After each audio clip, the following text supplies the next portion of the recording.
Good morning. Welcome into Hurrdat Sports Live, presented by Centris Federal Credit Union. That's DB. I'm Ravi Lulla. What's up, DB? Oh, how are we doing? Oh, we're doing all right. I just noticed, so that sign got flipped in a hurry.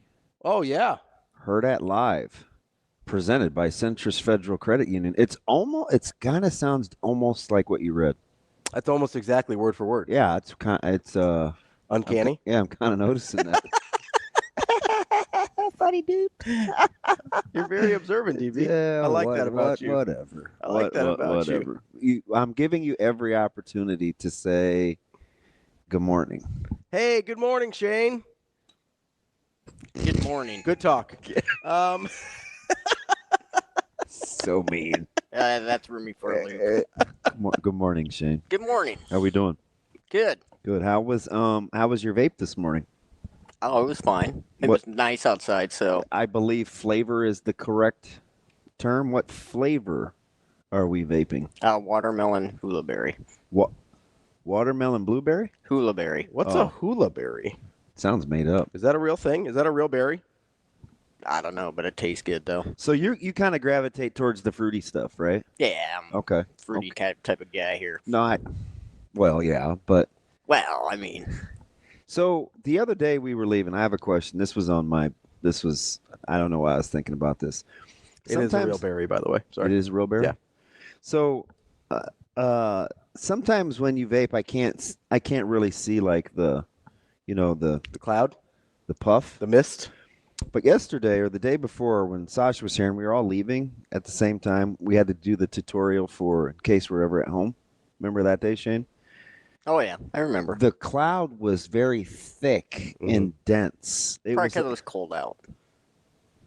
Are you sure? Yeah. Okay, because sometimes I can't see him at all, and then other times I'm like, golly, why is it so vapey? I do think it has to do with like the temp and the moisture in the air, Oh yeah. how much it'll show up. That's my guess, at least. I'm not a meteorologist. I'm not sure. Yeah, I just was curious. Do you have any friends over at KETV that could tell us? Why would I feel like a meteorologist would know. would know? Yeah, Yeah, those are my guys. because it's kind of like a cloud. And gals. It's kind of like a cloud. Although I don't see I don't see Caitlin very much unless I'm recording early on Sundays. Yeah. So if I go on at like 9, then I'll see her. You go over there. You see Bill Ranby a lot. I see Ranby. I see Sean. I haven't seen who's the guy with the square jaw and kind of the buzz cut, younger, good-looking dude. That's not. Is Matt Serwe still over there? Oh my lord, no! Okay. Well, I don't know. That there couldn't be anything more anti-Survey than what I just said. Now that was my dude. That was just the only name I could come up with. Survey was a guy that He was weather, wasn't he? he could pinpoint a storm within about 10, 15 minutes. Where's he at now? Wisconsin.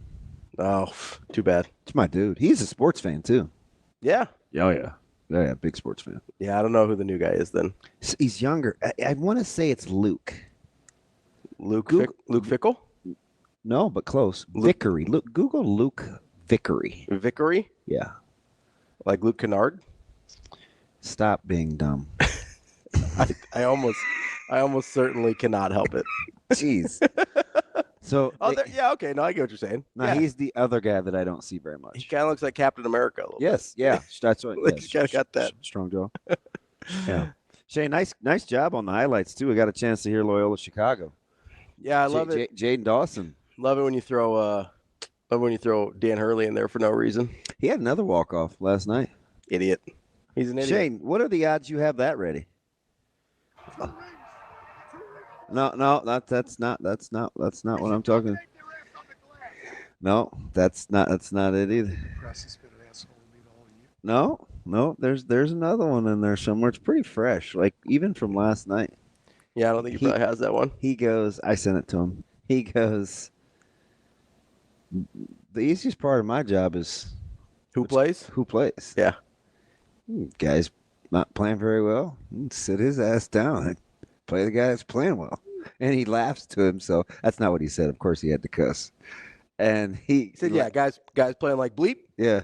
don't play him. And Guys he playing well, leave him in. He kind of laughs. Yeah, he seemed really amused with himself. He thought it was like funny. He goes, I think I'm going to get up on that one. He's like, oh, you like that for a walk-off? All right, bud. You love Dan. No. Did you like just watching those guys work the sidelines? I thought Marquetti got jobbed, but I didn't think it was great. yeah, I did. I've been listening to Coach Danny Hurley a lot. Some of the endings of these games are kind of bugging me. Yeah. Yeah, it's just doing too much. I don't like intentionals. I don't like The intentional fouls. I don't like flagrants being called. I don't like techies. Yeah. This is a lot's going on at the end of games. There is a lot going on at the end of games. It takes forever too. I know that's always been a Isn't thing, it weird? but it's taken long. Like it gets I longer feel and like longer and longer. I feel like Billis brought it to my attention because he complains about everything. He does, yeah. Sometimes he's right though. No, 100%. Yeah. I know there are strong opinions on Billis. I don't mind Billis. He's fine. I don't mind him. I do fine. think he's a little overly negative sometimes, but he's usually not wrong. Like it's usually a right. I just don't know how much overall basketball he watches. That's fair. He's very good in the SEC. He's also more of he seems more of like an overall philosopher about the game Yeah. than he is about kind of the nitty gritty. Yeah. I don't think that probably bothers some people. Yes, but I like him. He can get a little preachy, which I don't mind most of the time. Yeah. I don't know how much I'd like him on a game that my team was playing in, because I kind of want more. I don't get him. I mean, I'll get him for Carolina Duke. Yeah. But he doesn't do any Nebraska games. Doesn't do any Nebraska games. Doesn't do any Creighton games. So if I'm just watching a random game, I don't mind having him on there. Yeah. I almost kind of prefer it if it's a random game to have somebody that's. Well, who's tough? Who? Jimmy Dykes.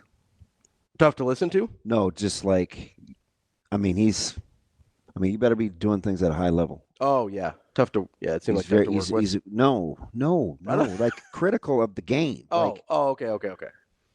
Wow, how the frick would I know how he is to work? Well, I don't know. You said he's tough. I'm just he's critical of the play. Okay, I get what you mean. Yeah, but I kind of like him too, though. I don't mind that if a guy is. Plus, it seems it's SEC all the time, so we always get him. Although he'll do some Big 12 too. Yeah, there's some SEC games last night. A little Florida Bama. Yeah, they're good. Yeah, and Bama still won't guard. Yeah, I thought it was better than it had been in their worst stretches, but still not nearly good enough. Yeah, they just can't stop dribble penetration, which is that's a key. Yeah, that's not. You probably want to be able to do that. And some teams can get away with it, right? If you've got rim protection and you're not overly athletic on the perimeter. They thought Nelson was going to provide more of that. Yeah, and he doesn't really. Florida's good. Florida's way good. Like that's. I don't know. I might like Florida more than Auburn. I'm just you could talk yourself into it. I think if Auburn's, if both teams are playing at their best, I would take Auburn. That's fair. But I think Florida fits my eye a little better. I actually think it might be the next best team in the country. I probably would take Florida over Duke head to head in a neutral court. Yeah, there's something. The more I watch Duke, the more it bothers me, some of the stuff that you pointed out, where it's like, man, they go really long stretches without scoring. Sometimes seems like their defensive focus lapses. Sometimes you just go, even though they're good. I mean, really good defense. You're kind of measuring them against their own standard, right? That's true. Florida's versatility along the front line, I think, would give Duke some fits. Yeah, and a bigger backcourt. Proctor will have to guard. Kneppel, like they would have some tough matchups with Florida. Yeah. If they're going to play Duke, though, it's okay. Do the matchups overcome the fact that Duke's probably just more talented? I know I by the way them about halfway through the season because they were probably in the mid-teens in terms of their ranking. But I'm back on Houston. The Cougars. Houston? Yeah, I'm back on Houston. Back on them? Yeah, I was surprised. So we did. I was watching this. Back on. I was watching. I think you watched the same one yesterday. This video about which teams met the Ken Palm metrics. Oh, I was trying to watch that, and Shane kept standing in front of us talking. I was surprised, and this is probably me doing the helmet scouting that we're talking about. So this is on me. Efficiency. I was surprised they met the offensive efficiency. Because typically that's not something they do. Well, when you have two guys that can stroke it, it does help from behind the arc like 40+%. Yeah, that helps. Yeah, that certainly improves. And they got a tough shot maker, and they protect the rim. Yeah. Kobe. Go ahead. They guard the yard. Kobe brings up a good point with Jai Lucas. Is it Jai or Jay? I just say Lucas. Okay. Because in India, that's pronounced Jai. No, okay. Cool. I'm just saying. Hyundai. Nope, not like that. You did that accent as quiet as you could. Because I didn't want to be overly offensive this early. I'm trying to creep in to being offensive. So like Tiptoeing around the racism. So like in hour 3, you're gonna go full Apu on me, or what's? I wasn't even comfortable asking you about elephants. What, like when we were talking about the circus? Yeah. Yeah. No, in I mean, that is a big loss, though. yeah, that's a good. I think it's pretty higher for Miami. Yeah. It is weird the timing. That's a really, really bad Miami program. Yeah, it is. Remember how we went through that stretch for like 3 weeks? We would just laugh and see how much they would get blown out by. Yeah. Was that before? No, I don't know. Right after we did that for a while. Yeah. Laurinaitis said he was stepping down. Yep. Yeah, we did that for a while, and I would just randomly say, guys, Miami's down 31 at half. Guys, Miami has 19 at the half. Miami has 20, just out of nowhere. Miami has 22 points. There's 8 minutes left in the game. Yeah. It was brutal. No, I think that's a tough job. Although Laurinaitis had some success there, so I obviously it's not impossible. But I don't know. It's an interesting job for a first-time head coach. But it's also very strange timing. I think this is the first time that I recall a high-profile exit before the season was over. Do you think he's high profile? I mean, he's taking a reasonably high-profile job. It's a power job. He's not a sitting head coach, obviously, but he's about as high-profile as you can be without being a sitting head coach. He's a primary assistant on the second-ranked team in the country. Like that's a pretty big move when we're not even into the ACC tournament yet. Like and I get it's a transfer portal thing, right? Right. But that's pretty strange. I can't wait to see. What is going on? This is ESPN too, so I thought maybe they left it on the wrong channel. Why is American Idol having? Is that Bo Nick's sister or something? It's somebody Nick's. But why are they doing this on? I don't know. Squirrel. It's a challenge. It is, Coach. It's a challenge for me to focus. Got to keep dialed in. You said something slick the other day. I wanted to reach through the phone. I don't know. You good? Yeah, I'd say no doubt. Get that, dude. First of all, thank you. Yeah, I think so. The ACC they need a shot in the arm. Yeah. So I get it. Carolina's gonna tease us and make their late postseason run. They'll mess around and beat Duke on Saturday, and everybody's gonna be like, "Oh, you're gonna save Hubie's job again." And I'm gonna be like, "No, let's. Ken Palm's got a 12. Let's make it about 22, and let's get his bunda up out of there." Nah, I would never cheer for a loss for the sake of getting the guy fired, though. But you're about as close as you can be. Well, it's Duke, so I'm gonna hang in there. Yeah. Yeah. I mean, that's not... No, I get you're never gonna root for Duke, but in terms of, yeah, this is probably as close as I've been.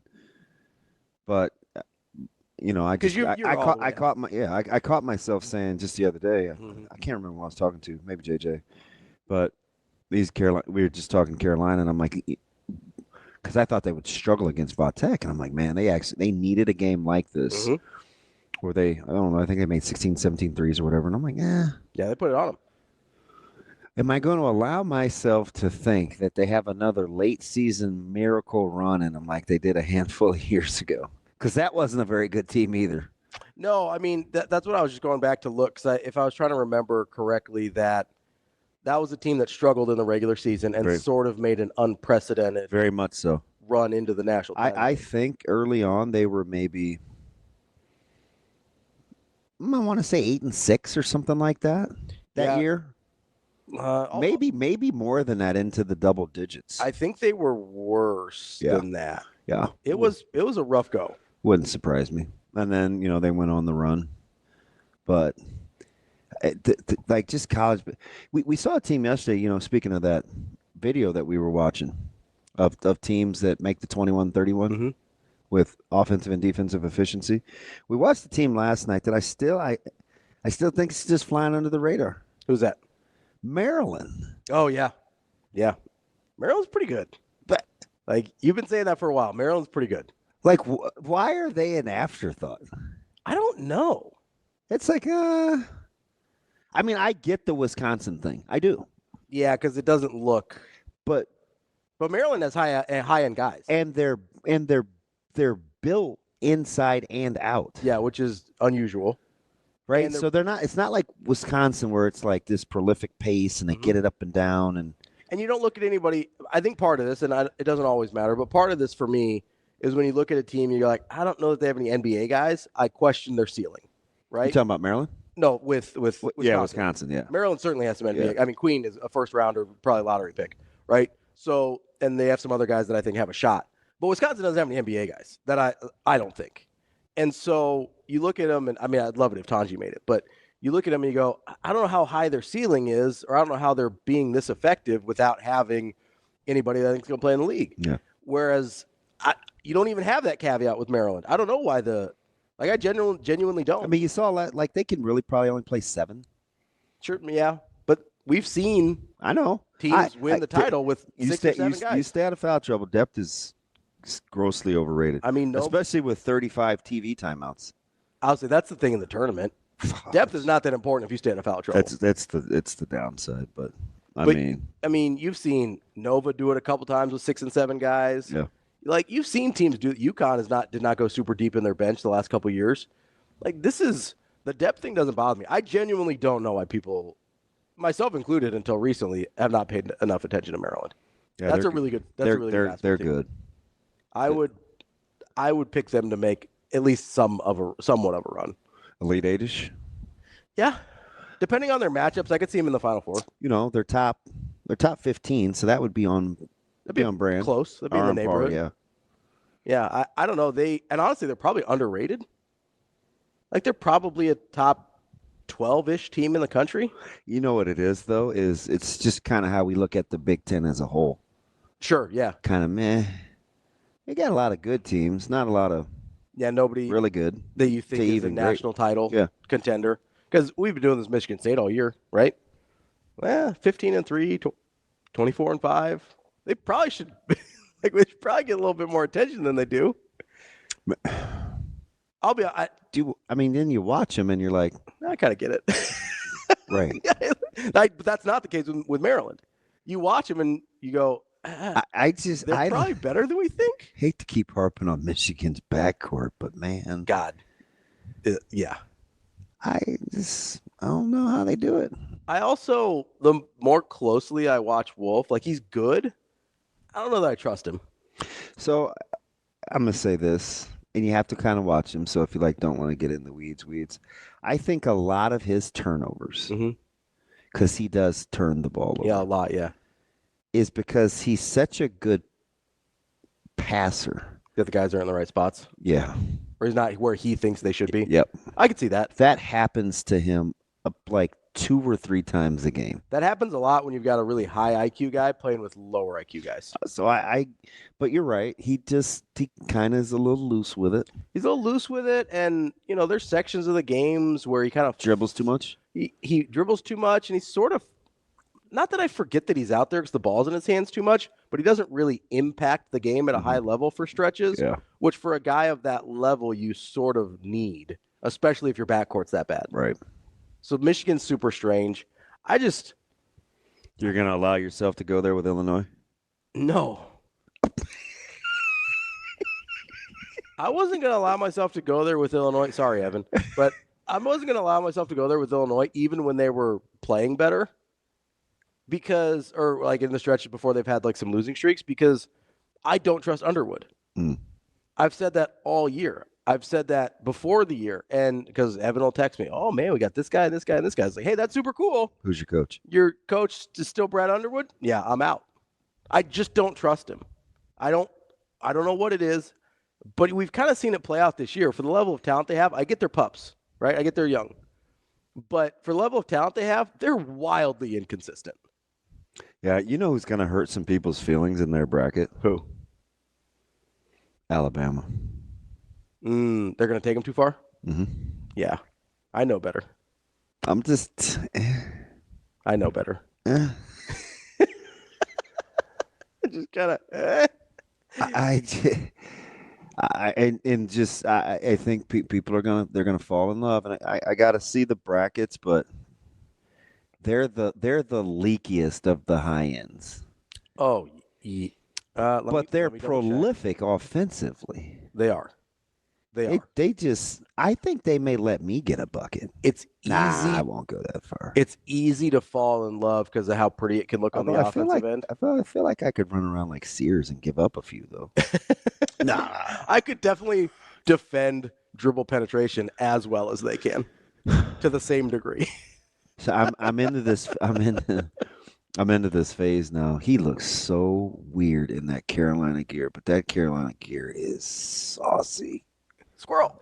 Do you consider Gonzaga one of the top end teams? No. Okay, because they're pretty leaky too. Yeah. Do you consider? I don't know how often you've watched Gonzaga. Handful of times, not a ton. Their shot selection is atrocious. I would agree. It's mind-boggling. So you're considering high end: Duke, Auburn, Houston, Florida, Tennessee.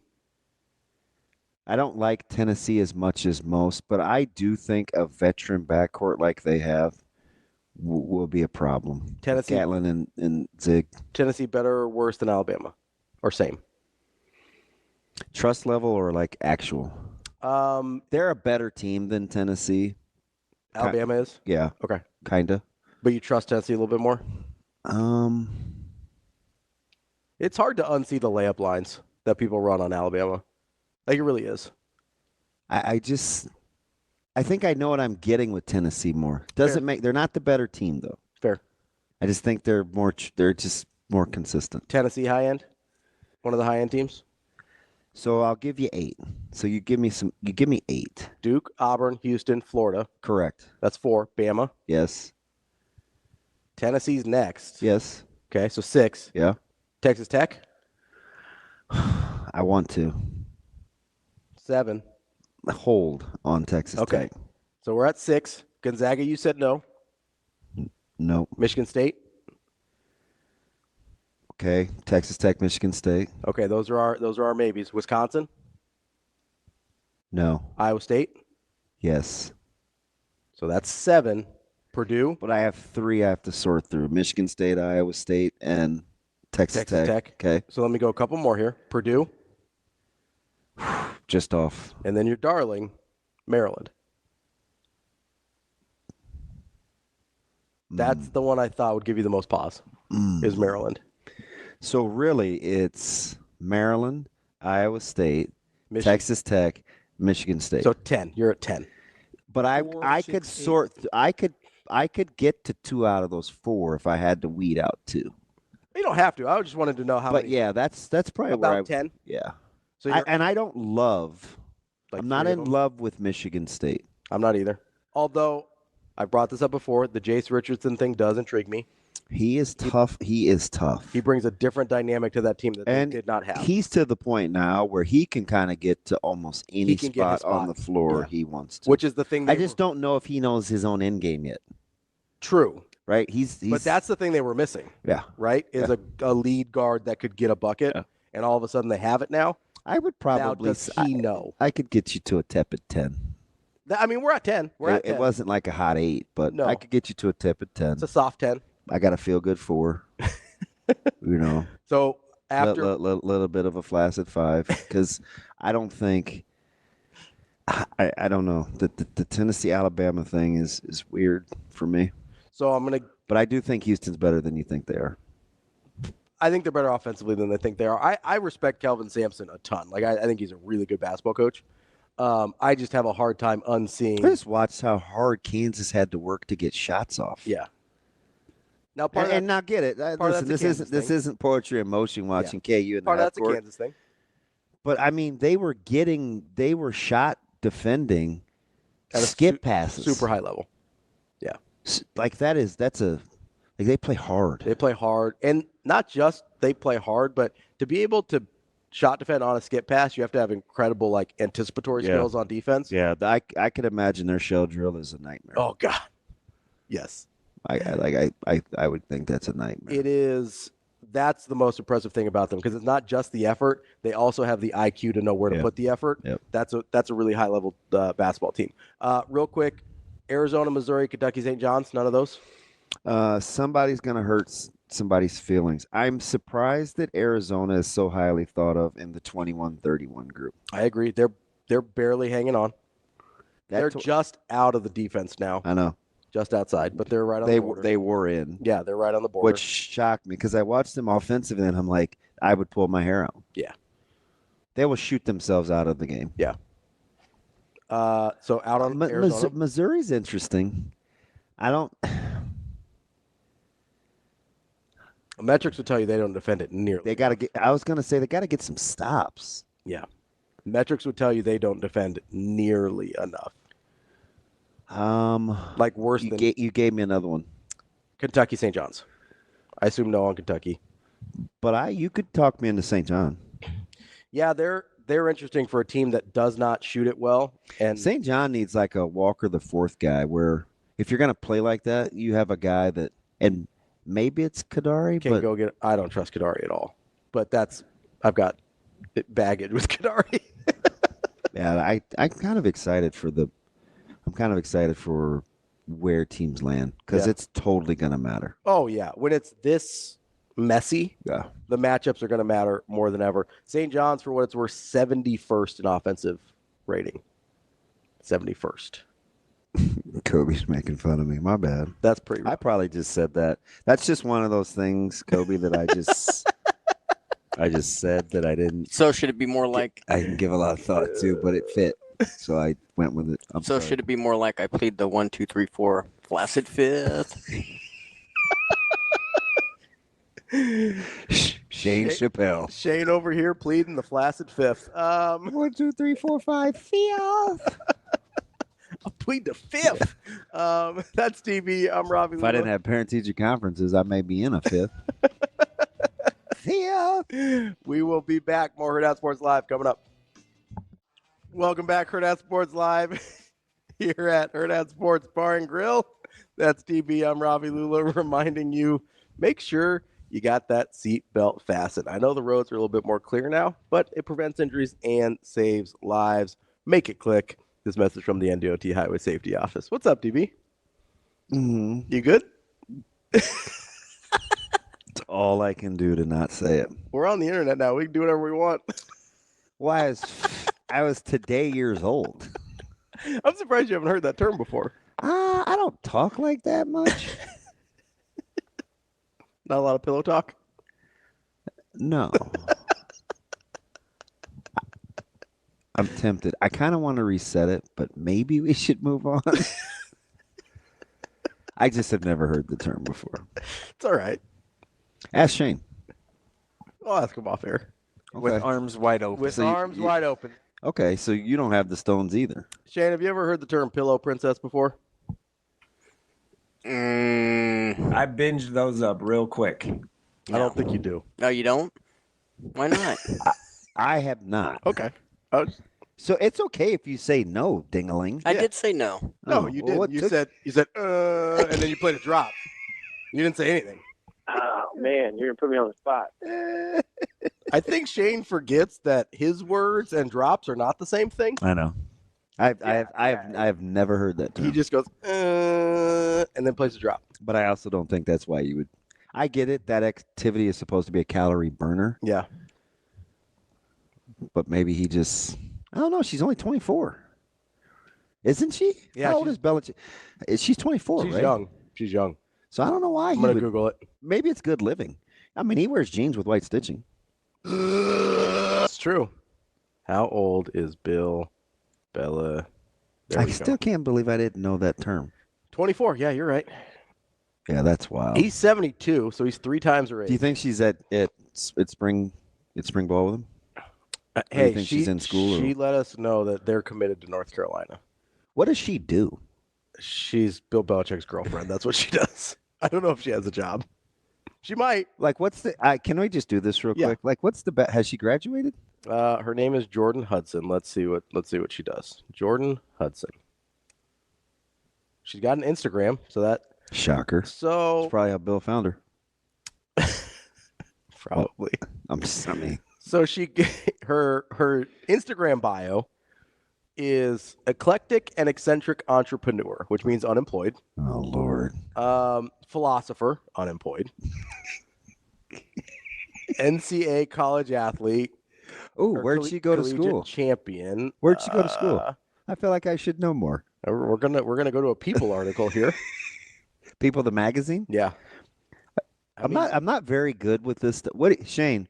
What is the stuff that it's current events, right? So they've been Or pop culture. Pop culture. Yeah, So I'm not good at pop culture. they've been dating for 2 years. So he slid in those DMs when she was 22. Yeah. Freaking bats. And he was 70. Okay. Just for former Bridgewater State University cheerleader. Okay, so Wait, what did she self-gloss her? What did she self-gloss? NCAA college champion. So she might have won their division of, because I think Bridgewater State's D1 as far as I know. Well, we're gonna Google Bridgewater State University now. We gotta get in. We're just all the way in, huh? Neck deep into Jordan Hudson. It's in Bridgewater, Massachusetts. Okay, that makes sense. That's all you got? Well, I'm trying to find out what division of cheerleading they have. Have they ever? Off air, I'm gonna Google and see if I can figure out how they melt. How they met? Oh, How'd they meet? I don't know if this is true. Sliding some DMs. I feel like I shouldn't just read text. I think she has allegedly. Allegedly, she has an OF page. Oh, okay. Oh, allegedly. Allegedly. Wouldn't that be? See, I just would. No, there's just no way. Why would you want to be one of thousands? What's an OF page? What? I don't know. I mean, is this something? What? You seem very hurt right now. You gonna be all right? First of all, are you joking? Are you messing with me? They got a pickle on the chicken sandwich. I think he's got to be messing with you. I don't know. I didn't know your term. That thing wet. I mean, he obviously. It seems like he knows. That's all. I don't know, man. I'm just kind of out there. We can educate Shane off air. I mean, just get to it. Cut out the jibber jabber. So TK says she's an executive director of Trouble Club Enterprises, which is a fancy dinner company. I don't even know what that means. And so is TK? He is the little research guru. We got a TK. I don't want to disparage the young lady. No, but typically, if you're 24 and you say I'm an entrepreneur and philosopher, it means you don't have a job. Well, where'd TK get his info? I'm not saying she doesn't. I'm saying typically that's what that means. He must win. TK must be on the dark web. TK, let us know where we found this info. Look at Justin. See, that's what I want to say. Shane. Justin just simply put Shane. Dot. Why the f*** is Shane walking in there? And why are you such a ding dong? By the way, are you happy about? I did thought I heard. You thought you did think I heard. I did think thought I heard. I did think I heard. I don't know. Or I thought I heard. I thought I heard. There you we go. That he slid into her DMs. I assumed that was Instagram, but it could have been on any other platform where people interact. I don't know. I don't want to make that assumption. But a DM is a DM is a DM. Oh, shoot. Shane, are you happy with Max Crosby's contract? Oh, come on, Shane. Can I get good answer. Can I get Joey Bosa in San Francisco? Can I do that? Don't read Dave's response. Can I do that? Can I get Joey Bosa? Can I get the Bosa brothers? And that was a shocker. He's 29. Oh, I know. I get he's been banged up. He just misses too many games to get papered up like that. I will take my chances. Just go ahead and. You want them to play together, huh? Yes, brotherly love. Let's do it. That's where you want to spend your very little earned money? I don't think he's going to get a lot. What would you pay a 29-year-old hurt edge rusher? When he's healthy, he's elite. We don't see that a lot in terms of both skill set and him on the field. I would say he would get a pretty lucrative incentive-laden contract. I don't think he's going to get a lot. Just hit a bunch of benchmarks? Even gets games played. I think he'll get a decent signing bonus and then very little guaranteed money throughout the season that's not incentive-based. That would be my guess. It might end up getting him like $20 million, but it's not going to be guaranteed. Oh, you mean the incentives? With the incentives, yes, yeah. Yeah, he's not a $20 million guy. No, not guaranteed. But he'll probably get a little bonus. Man, situationally on a deep D-line. He could be a monster. He would be nice. But what will he play for?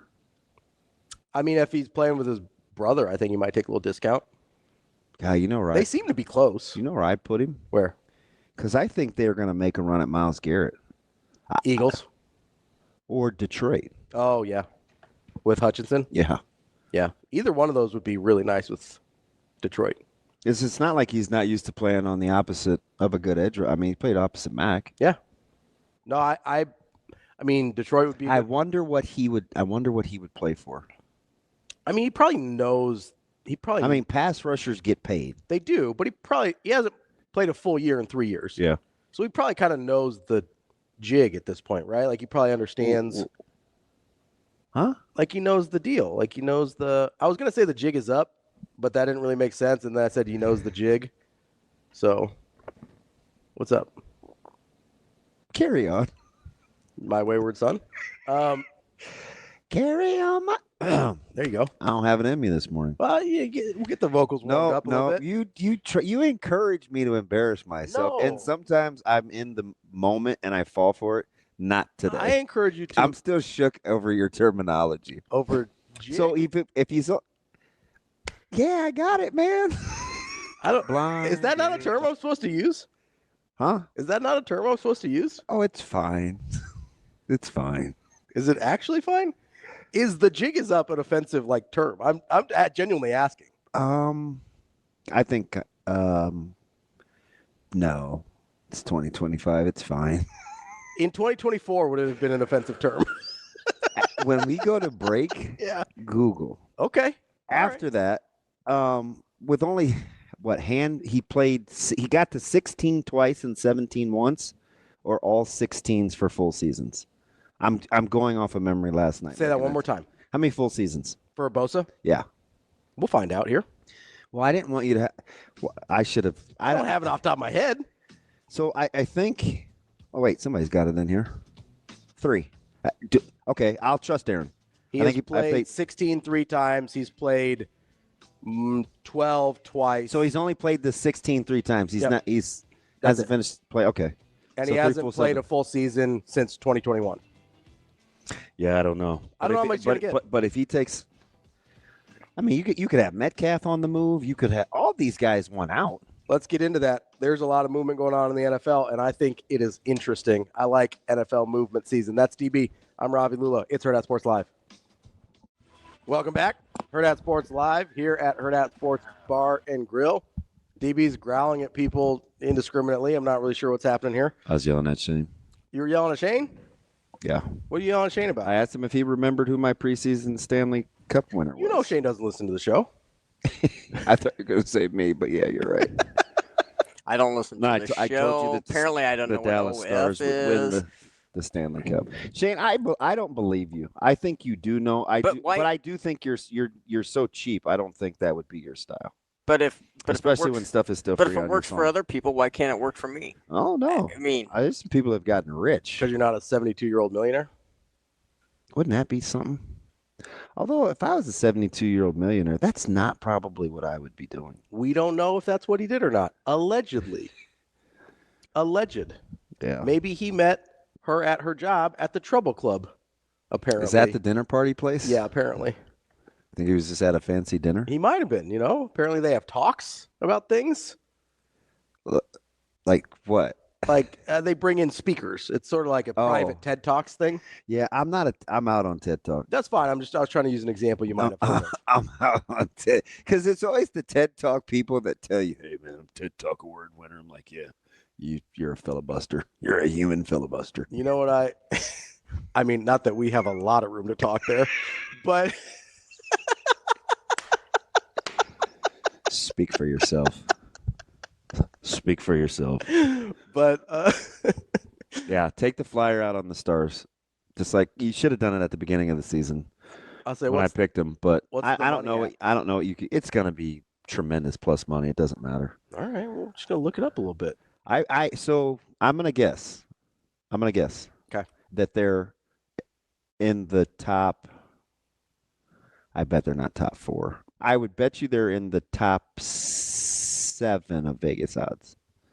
They are 4th. Ooh, okay. Depending on what book you're at, but they're about fourth. Okay. Somewhere. Is this a composite? No, I've just got about 6 different options here. 4, 6, 8, 12. I can't believe how efficiently you Googled. I know. Good I'm for impressed. you. I'm getting better. Yeah. Actually, it's probably an accident, but I don't want to set an expectation I can't meet. It did take me a while to figure out Jordan Hudson was Bill Belichick's girlfriend. Kings of pop culture. That's what we do. So they're anywhere between plus 800 and plus 1,000, depending on the book. Okay. Yeah, I would do that. 8 to 1 to 10 to 1, somewhere in there. Yep, that's about where I. Who do you think the favorite is? There's not a huge gap between the top 4 in terms of the odds, or top 5 even, really.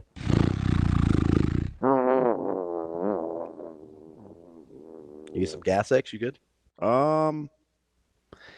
In order. Who do you think the top one is?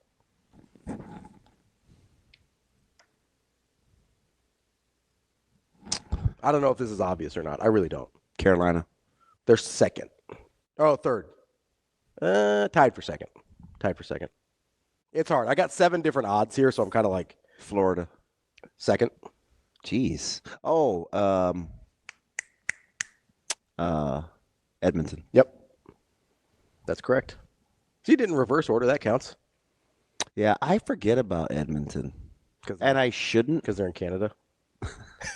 No. It's where all the good hockey's played. Not anymore. Well, I mean, until the finals. When's the last time Yeah, it's been stained. Been a minute. Yeah. It's been a while. Yeah, I'm telling you, it's not even a flyer. Take a run on the Stars. Speaking of flyers, I'm just going to take a flyer on my Winnipeg Jets. Offensive. Selfish. You're going to give up a lot. Well, I can give them at plus 1,300 at a certain point. Oh, that's not bad. So they're top 10-ish? 6th.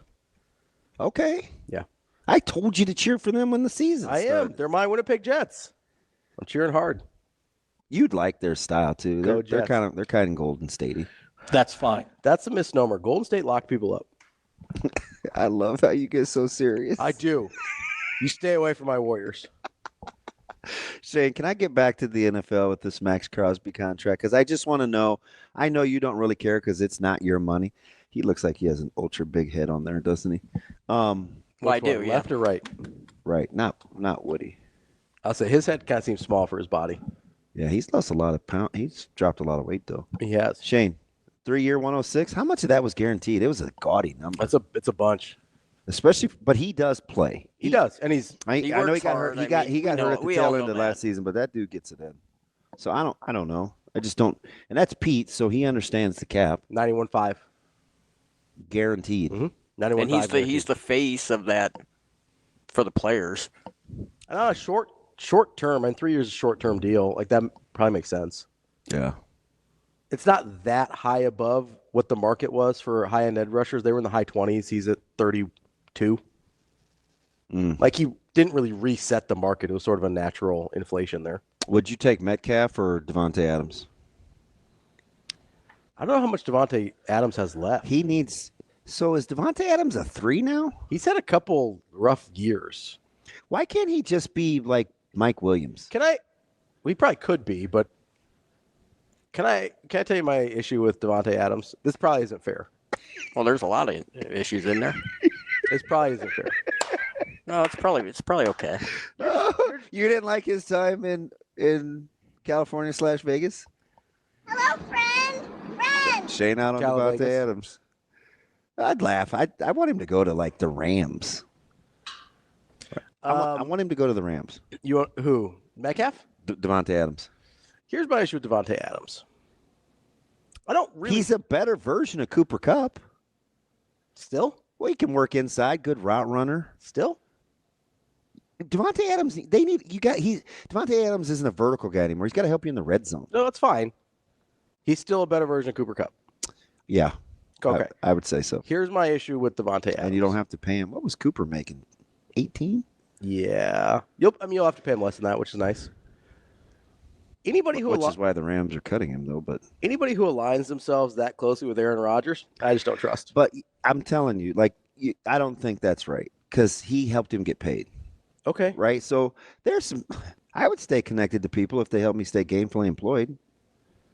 Fair. right? Yeah, I guess. I don't know. If they start going full-on crazy pills, I'm not sure I would. I've liked a couple of questionable guys in leadership that other people didn't. You like a couple of questionable guys in general, though. But he kept me paid. Yeah. Yeah. I got no problems with him to this day. Yeah. I'm not going to do his broadcast for him. It's a competing network, but yeah. Yeah, no, I mean, I get it. But I told you, it probably wasn't fair, but that's my holdup with Davante Adams. He's also going to be a 33-year-old receiver that I don't really know what he is. So if you're Metcalf, you know why I hope they move him? Because deep down secretly, I'm hoping Geno Smith somehow gets moved. To where? Pittsburgh. You want Geno Smith? Oh, my God. I got Justin Fields and Russell Wilson. Well, you're only going to have one of them. I know. So why wouldn't I want Geno Smith? I'm desperate. You know Geno Smith isn't like an upgrade over Russell Wilson, right? Yes, he is. Just personality-wise? We can play. I'm gonna fight you. Stop it. We're going to have Nick Bahe coming up next. Stop it. See if we can fight about a little college basketball. That's DB. I'm Ravi. It's Hurrdat Sports Live. Welcome back, Hurrdat Sports Live, presented by Centris Federal Credit Union. That's DB. I'm Ravi Lulla. We are joined now by Nick Bahe. Nick, is it okay if I just call you college basketball analyst since you have like 8 different people that pay you to do that? You can call me whatever you want, man. You can call me. Keep them checks coming, baby. I'm just gonna refer to you as the host of the Chicken Nick Pod then. I will take that too. We got an abundance of options here. I will say this though. Can I be like I gotta assume the 50th person to express my deepest concerns of Damon Benning without the restrictions of radio? I was talking to Kevin. I was talking to Kugler about this. I go, man, Damon's liable to talk to a caller for like 63 minutes. Well, you ain't lying either. I'm the worst. It's like, it just, hey, how's your day? Day's good? Oh, man, what have you been up to? Chilling? My plan is just to stare at him and make him uncomfortable. Robbie, man, I don't know what you need to. Remember the homie the clown? Oh, shoot. You just smacked Damon like, we have to wrap this up.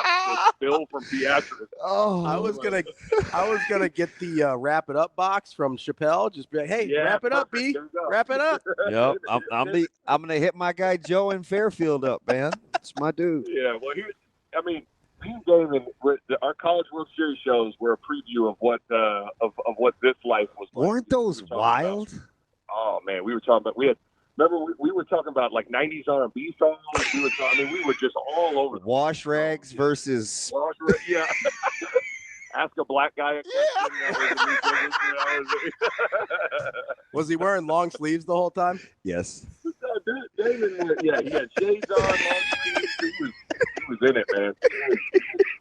Baseball Village, Damon. Oh shoot! I am glad I have time because I have a couple of randoms. Which I got to first start with the congratulations though to your brother, man. Lincoln represented, got 3 of the 8 in Lincoln, man, and their perseverance to hang in there to get that one done in districts, man. Congratulations to your brother. Yeah, he's fired up. I appreciate that. I know he does too. Been a long time coming. He's been in that moment and that game numerous times at Southwest. And just, how it is when you're trying to get a program over that hump. It's that sometimes that last step is the hardest one to take. It's a heck of a game. Certainly, if Westside makes a few free throws, that game's a little bit different. That was wow. Yeah, that was yikes. I was sitting there. I'm watching that on a. Shouts out to the Westside YouTube stream too. I really that saved my life at a Hyatt in Washington D.C. in my room. I thought I was going to get a noise complaint though when the final buzzer sounded and Southwest is going to the state tournament. So no, you guys. I think the world of my brother. I think he's an amazing coach, and this is a big moment for him at Southwest. We are the Bahe family is very, very excited. The last time that happened to me was when Freddie Freeman hit the home run last year against the Yankees. I seriously thought I ran down my hotel hallway. Like, now, granted, it's mostly players and coaches in there, but I was like, "You gotta be kidding me!" I mean, I was like a 7-year-old, man. I was like, "Are you serious?" They're all rhetorical because I'm talking to myself, right? It's like, that's what's great about sports, though. Sports is the only thing really that'll make like a grown man do that. You know, like just completely act like an idiot by themselves in a hotel. So no, we're fired up, man. We Lincoln Southwest going to the state tournament, baby. Oh. I've been talking about this team for probably about 3 weeks now, and off air. And you do a lot of stuff on the in the Mountain West, and you see a ton. I'm trying to convince Ravi, and he laughed at me. I'm like, I like Duke. I don't like Duke. I'm like, that's the kind of team that'll play like New Mexico is an 8, and New Mexico will give them the business. And it's like, and Ravi looked at me. He's like, no, they wouldn't. I'm like, no. No. But Ravi, my point is, no, they're capable. A team like that, and there's a couple of teams in that league. It's like those guys are pretty good, man. You got to tell me. You got to handicap New Mexico for me. Start there. No, okay, so they're one of my, those a mid-major sleeper type of a team, if you will. It's maybe not, in that like UC San Diego, like in that 13-14 seed range. They're going to be in that 8-9 area. New Mexico's legit, man. I think Donovan Dent is one of the 10 best point guards in the country. He is unbelievable in pick and rolls and transition. He's not a great 3-point shooter, but he's capable. And I've always said this, the biggest difference between good, quote unquote, mid majors and high majors is oftentimes not the guards, it's the big men. Mm-hmm. It's the 4s and the 5s. And they got a center in Nelly Jr. Joseph that is a high major center. Like he is a Big Ten big, an ACC big, an SEC big. He's good in pick and rolls. He can defend the rim. They play fast. Richard Pitino has those guys playing confident. They don't take a lot of threes, but man, are they physical defensively. And when you got a point guard like Dent, I'm telling you, they're scary. Now, the other team in the Mountain West, I watched Utah State get maybe dismantled at a level that I've never seen a team I haven't gotten a team get dismantled this season. But Colorado State, I don't know what, you guys know sometimes in sports, like especially in basketball, you have about one game a year where you don't even recognize the team on the floor. You're like, who is this team? And that was Utah State last weekend. But they play a what I call a zone casserole. It's like a little bit of 2-3, it's a little bit of 1-3-1, it's a little bit of a matchup zone. And I'm just saying, in a short NCAA tournament prep setting, that's a team that could give some people some issues. Plus, they do a lot of action away from the ball, not on the ball. Like it's a lot of flares, it's a lot of staggers, it's a lot of pin downs. So it's kind of a unique cover in that regard. But those two teams, like I like New Mexico way more than I like Utah State. But I'm just saying they're the kinds of teams that when we're watching games on Thursday or Friday, you're like, look out. These Mountain West teams are about to ruin someone's season here. Let me give you another one. They're in the Big 12 conference, but they got some mountains in the state, so let's just include them in the old capping. I like BYU, and not just because of what they did the other day against Iowa State. I mean, I watched them blow Kansas out of the gym in about 4 minutes when the Rock was going crazy about 3 weeks ago too, and they have a lot of versatility too, and they're long. They play a little bit of a different style too. What do you think about BYU? Yeah, and what I like about them, and I think this is so simple that we don't talk about it enough. They're trending and peaking at the right time. They're playing their best basketball right now. Very rarely do we reference a team that is going in the wrong direction, and then the NCAA tournament starts, and all of a sudden they're just like they're cooking. And so I like where they're going. They got great size at the point guard spot. That really makes a difference too. I mean, I look at those types of teams, and they got, when you got matchup issues in the backcourt on whether it be from size or physicality or just the way they play. I like the uniqueness of that. So BYU, Damon, is the thing I like most about them is that they're peaking at the right time. They're acquiring some confidence. They hammered Kansas. They beat Iowa State. I think they're another team that strikes me as a Big 12 team that can make a run. Nick, another team we've been talking a lot about that seems to be flying under the radar a little bit, and DB and I couldn't really figure out why necessarily. Because it seems like they're built in all the ways you would want them to be for March, is Maryland. Yeah. Are we crazy to think that Maryland's got a deep run in them the way they're constructed? Yeah, I mean, when you look at Maryland, no, you're not. When you look at Maryland, maybe the one weakness you would say is depth. Yeah. But I'm not sure that. I mean, shoot, I've watched Creighton for years play with they got Bello off the bench, and that was it for a couple of years, and they made the second weekend 2 years in a row. So I'm not sure. I'm not sure depth makes as big of a difference. Derek Queen and Julian Reese, that front line. I know we get enamored with guard play, and I just gushed over Donovan Dent and all those sorts of things, but those two guys, outside of, a handful of teams in the country, and I'm talking like that, maybe 5 or 6, you feel like they could even out there that could remotely hang with those two inside. If Gillespie's making shots, they were making threes last night again. And Kevin Willard will mix up defenses as well. He'll play some matchup zone. He'll play some man-to-man. Maybe you worry about their ability if they play a team that spreads you out with playing two bigger front line guys. That would be an issue. But no, I think Derek Queen and Julian Reese, really Queen. I think he is the real deal. Those two guys are unique and different, and they're one of my teams. I'm working on I was talking to my producer with Fox. I'm doing the Iowa and Nebraska with Kugler on Sunday, and we're working on a graphic about teams that could make a run or teams that could win it all. And I'm struggling on where I want to put Maryland. Like, could Maryland go to the Final Four, or are they just a team that can maybe make like a Sweet 16 run? Because there's kind of a big difference between those two areas. But I'm at this point, I'm leaning towards they could maybe get it all the way to the Final Four. Yeah, their X factor is Miguel. If he's making shots, I think they'll take good enough care of the ball, and they can go inside, outside. If Miguel's making tough, because that guy will take some crazy shots, right? And he gives them some stretch too. But that 3-guard deal, they're good. I like Maryland quite a bit. Well, because whether it's Felton or Gillespie or whoever, if those guys are just patient and play through Reese and Queen, especially with the way Queen passes, like you got to either send at least a dig. Yeah. You probably got to send a double. Just play through those guys, and if the guards are knocking down threes, I mean, there's a reason a lot of people talk whether it's the Crab Five or whatever. Like they have one of the better starting fives in college basketball, and if they're hitting threes, good luck, because you have to. You're not playing Derek Queen and those guys one-on-one in the post. It's not. They're going to foul you out. They're going to score. It's not a good recipe.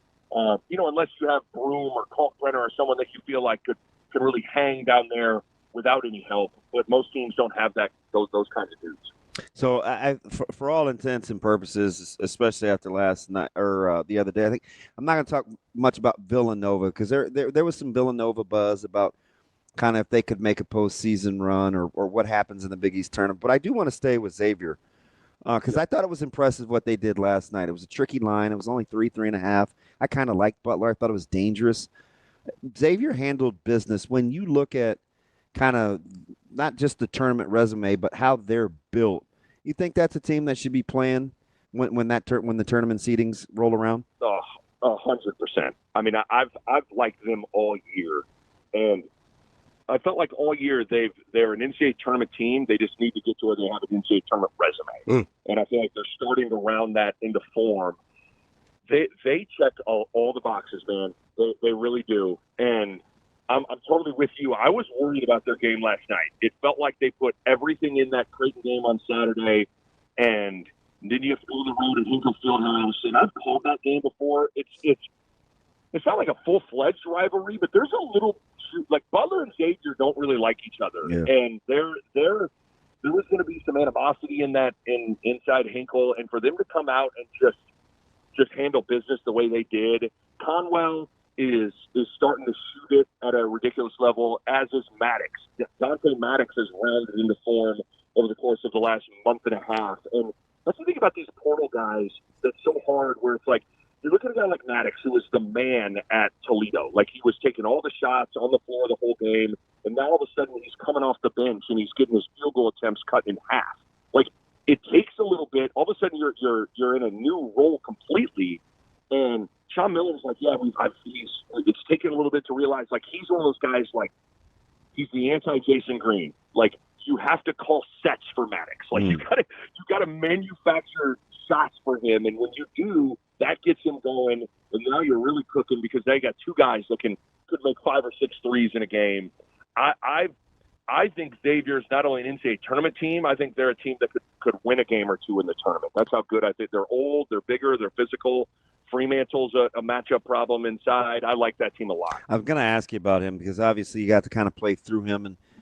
And sometimes I always, he kind of has that style where he can come across as disinterested, but I definitely don't think that's it, right? He's just, he's a 17-7 guy. For you, who's Fremantle?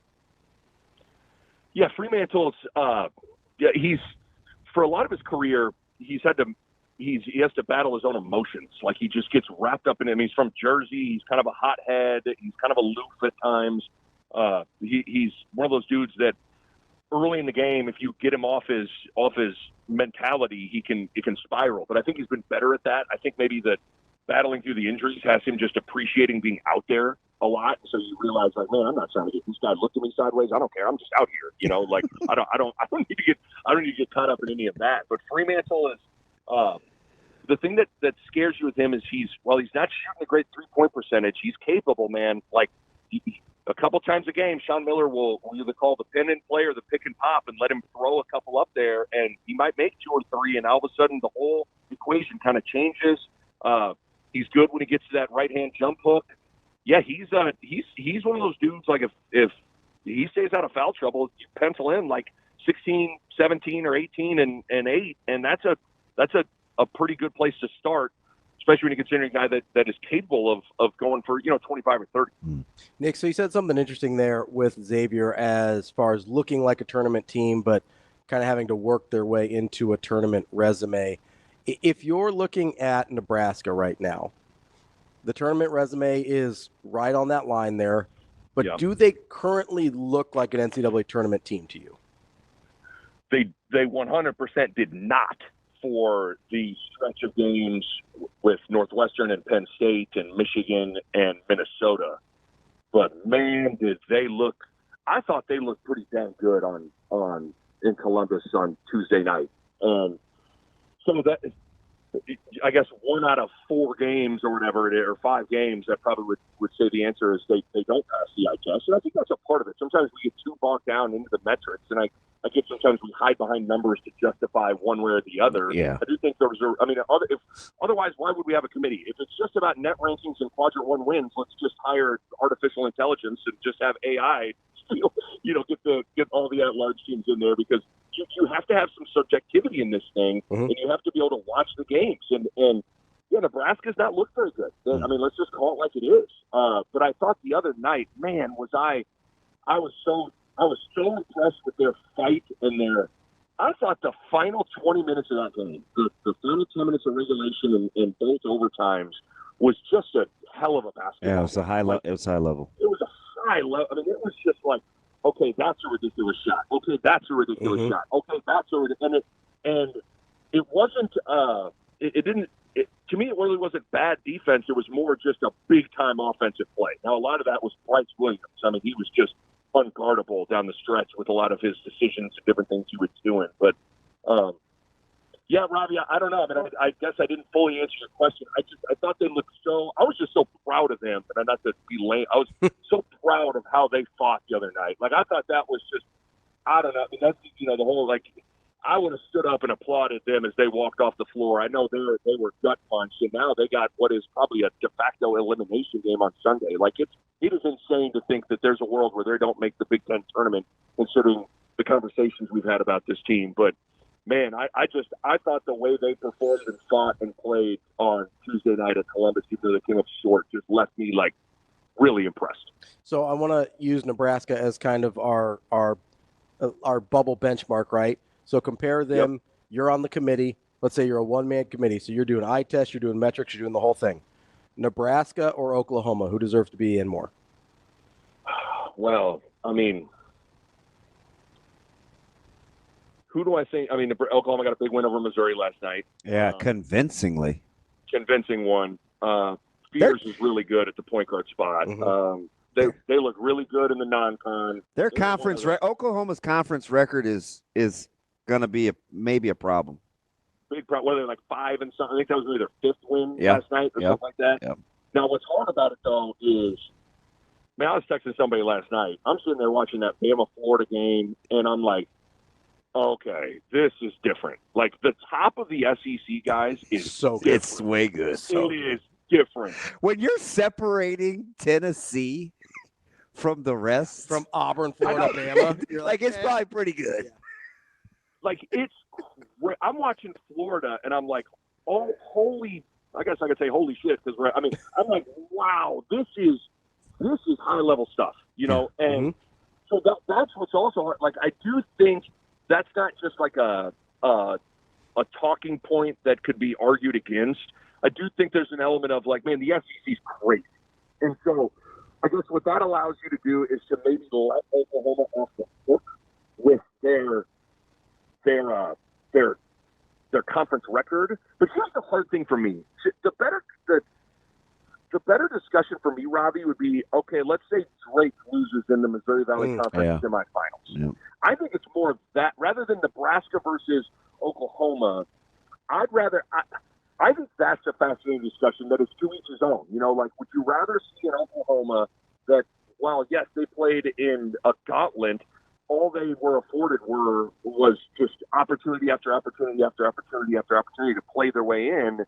Would you rather see a team that is 5 and 15 in the SEC or whatever they're going to end up being, or whatever it is? Or would you rather see a team like Drake's that's got 3 total losses? And I don't know. I mean, to be honest with you, I lean towards the Drakes of the world. Like Me too. I would rather see those teams be the last couple of teams that get in on that. If I am that one-man selection committee that you gave me, Ravi. But I guess to circle back, all I'll say is everybody, the top of the SEC, go seek out some of those games, guys. Like it is crazy how good the top of the SEC is. If you just like hoops, it's crazy. So let me give you one other one, Nick, because this is a team we already talked about that you seem to have a pretty good feel for. Right now, Lenardi's got Nebraska as the second to last team in. He's got Xavier as the second to last team out. We just talked about Xavier. Obviously, we've been talking about Nebraska. One team looks a lot more like an NCAA tournament team right now than the other. What do you do with those two teams? Yeah, that's a great question. I mean, right now, like if the season ended right now and I'm in that room and I got to cast my vote and we're pitting those two teams against each other, I think both teams, I don't think either team has just like a jaw-droppingly no-brainer resume. Obviously, if they did, they wouldn't be in this conversation. Right. So to me, the kicker would be of finally of like, who do I think is better right now? And you put Nebraska and Xavier on a neutral floor in Greensboro or something like that. I'm taking Xavier. So I think Xavier seems like they're the better basketball team. But it also matters what you've accomplished. I mean, when you look at I think Xavier's got I think they maybe got 1 quad run win or maybe 2. Nebraska's sitting there at like 5. Yeah. So like there also is to make the counterpoint, like what you do and who you beat has to matter. And the story of Xavier's season has been losing a lot of close games. They were up big on St. John's. St. John's rallies and beats them. They lose a close game. Fremantle has a shot at the buzzer at Cincinnati. Doesn't go down. They lost a close one at TCU, and neither of those teams are very good. I was on the call for them in early November. They smacked Wake Forest pretty good, but Wake Forest, I think now after getting hammered by Duke, they're probably on the wrong side of the bubble. Eye test wise, I'd put Xavier in. That's just me, but that also is probably not going to do a lot for my popularity doing a radio show in the state of Nebraska here, saying that I would put someone else in other than the Huskers. But we'll see. There's still, they got to go take care of business on Sunday. Nebraska, that's what's wild. It's like the spectrum of outcomes here. Their season could be over on Sunday, or they could make program history and win a game in the tournament. Like, that's the reality of the situation for Nebraska basketball right now. Like, it's just, it's truly, truly crazy. I'm going to do two here. I'm going to go rapid fire on your belief factor here to close this thing out. But let me ask you real quick about, because we're referencing Bryce Williams and the high level of basketball, and we've kind of broken him down all year, right? Whether this is Ravi and I, draft status, draft stock, strengths, weaknesses, all the whole nine with Bryce. He's slight, his mentality. When you look at a guy that doesn't come across necessarily as like having like this elite handle, he still gets to all these spots on the floor, right? He's a crafty shot maker. What is it about his offensive repertoire as kind of a three-level guy that you think deals defenders fits? Well, I think his knowledge and feel with Hoiberg and where the spots are, where help's going to be, and how to get to those spots makes a big difference. Like, it really, really does. And even though things are simple at times, in terms of actions, maybe a back screen into a ball screen, like understanding the whole where the 8 other guys on the floor are makes a difference. So I think he's got great feel there. I think his size, he's way bigger than you think he is. Like, Bryce is big. Bryce is all of 6'7", and he's a really good mid-range shooter. And when those 6'7" guys, I remember I used to play noon ball against Rodney Buford all the time. And it was like, I mean, like, the thing you do, like, Buford, and Buff's a lot more, way more athletic than Bryce is. But, like, they both can hit those mid-range shots. And I remember just sitting there being like, I don't know what to do. Like, if he gets to 15 feet and rises up, I'm just contesting and hoping, like, and that's a little bit where Bryce is at. And I think, so Bryce's size makes a difference with his ability to be able to make some of those tough contested shots. And it's weird, Damon. It's like, I don't think the guys, you're not going to make like a TikTok mixtape on like the handles of Bryce Williams, but like he also doesn't get it taken from him. Nope. And he gets to his spots. He's just bigger and stronger than you think he is. It's just wild to me though, and even though it's good to play through him, there's a difference between playing through somebody versus allowing someone else to initiate offense. And it's just wild to me that for 2 straight years down the stretch, Bryce has had to run the point guard. Yeah. Like, sometimes I think about, like, imagine, when's the last time you felt like someone created a shot for Bryce? Yep. I get it. You know what I mean? Like, someone else made the play to spoon-feed Bryce a 3. It's like Bryce has to go create everything on his own, which is just a ton on his plate. He's when he's cooking, you're just like, he's one of those guys, when he's cooking, he's a lot like Nate Funk was or Keith Langford was. Like, when he's cooking, you're just contesting and hoping, man. And good luck with that. All right, so we're gonna set the tournament wins at 1.5, because the question is, believe in them or not, right? So just to kind of clean, can they get a second win potentially? First weekend, second weekend. That's okay. It, right? Yep. All right. Yep. Louisville. Believe in him. Chucky's awesome, man. Pat Kelsey's done a great job with that group. I know the ACC gets a bad rap, but Clemson's legit. Obviously Duke. I think Duke's the most talented team in the country when they're firing on all cylinders. I think Chucky's good up in the second weekend. Believe it. Gonzaga.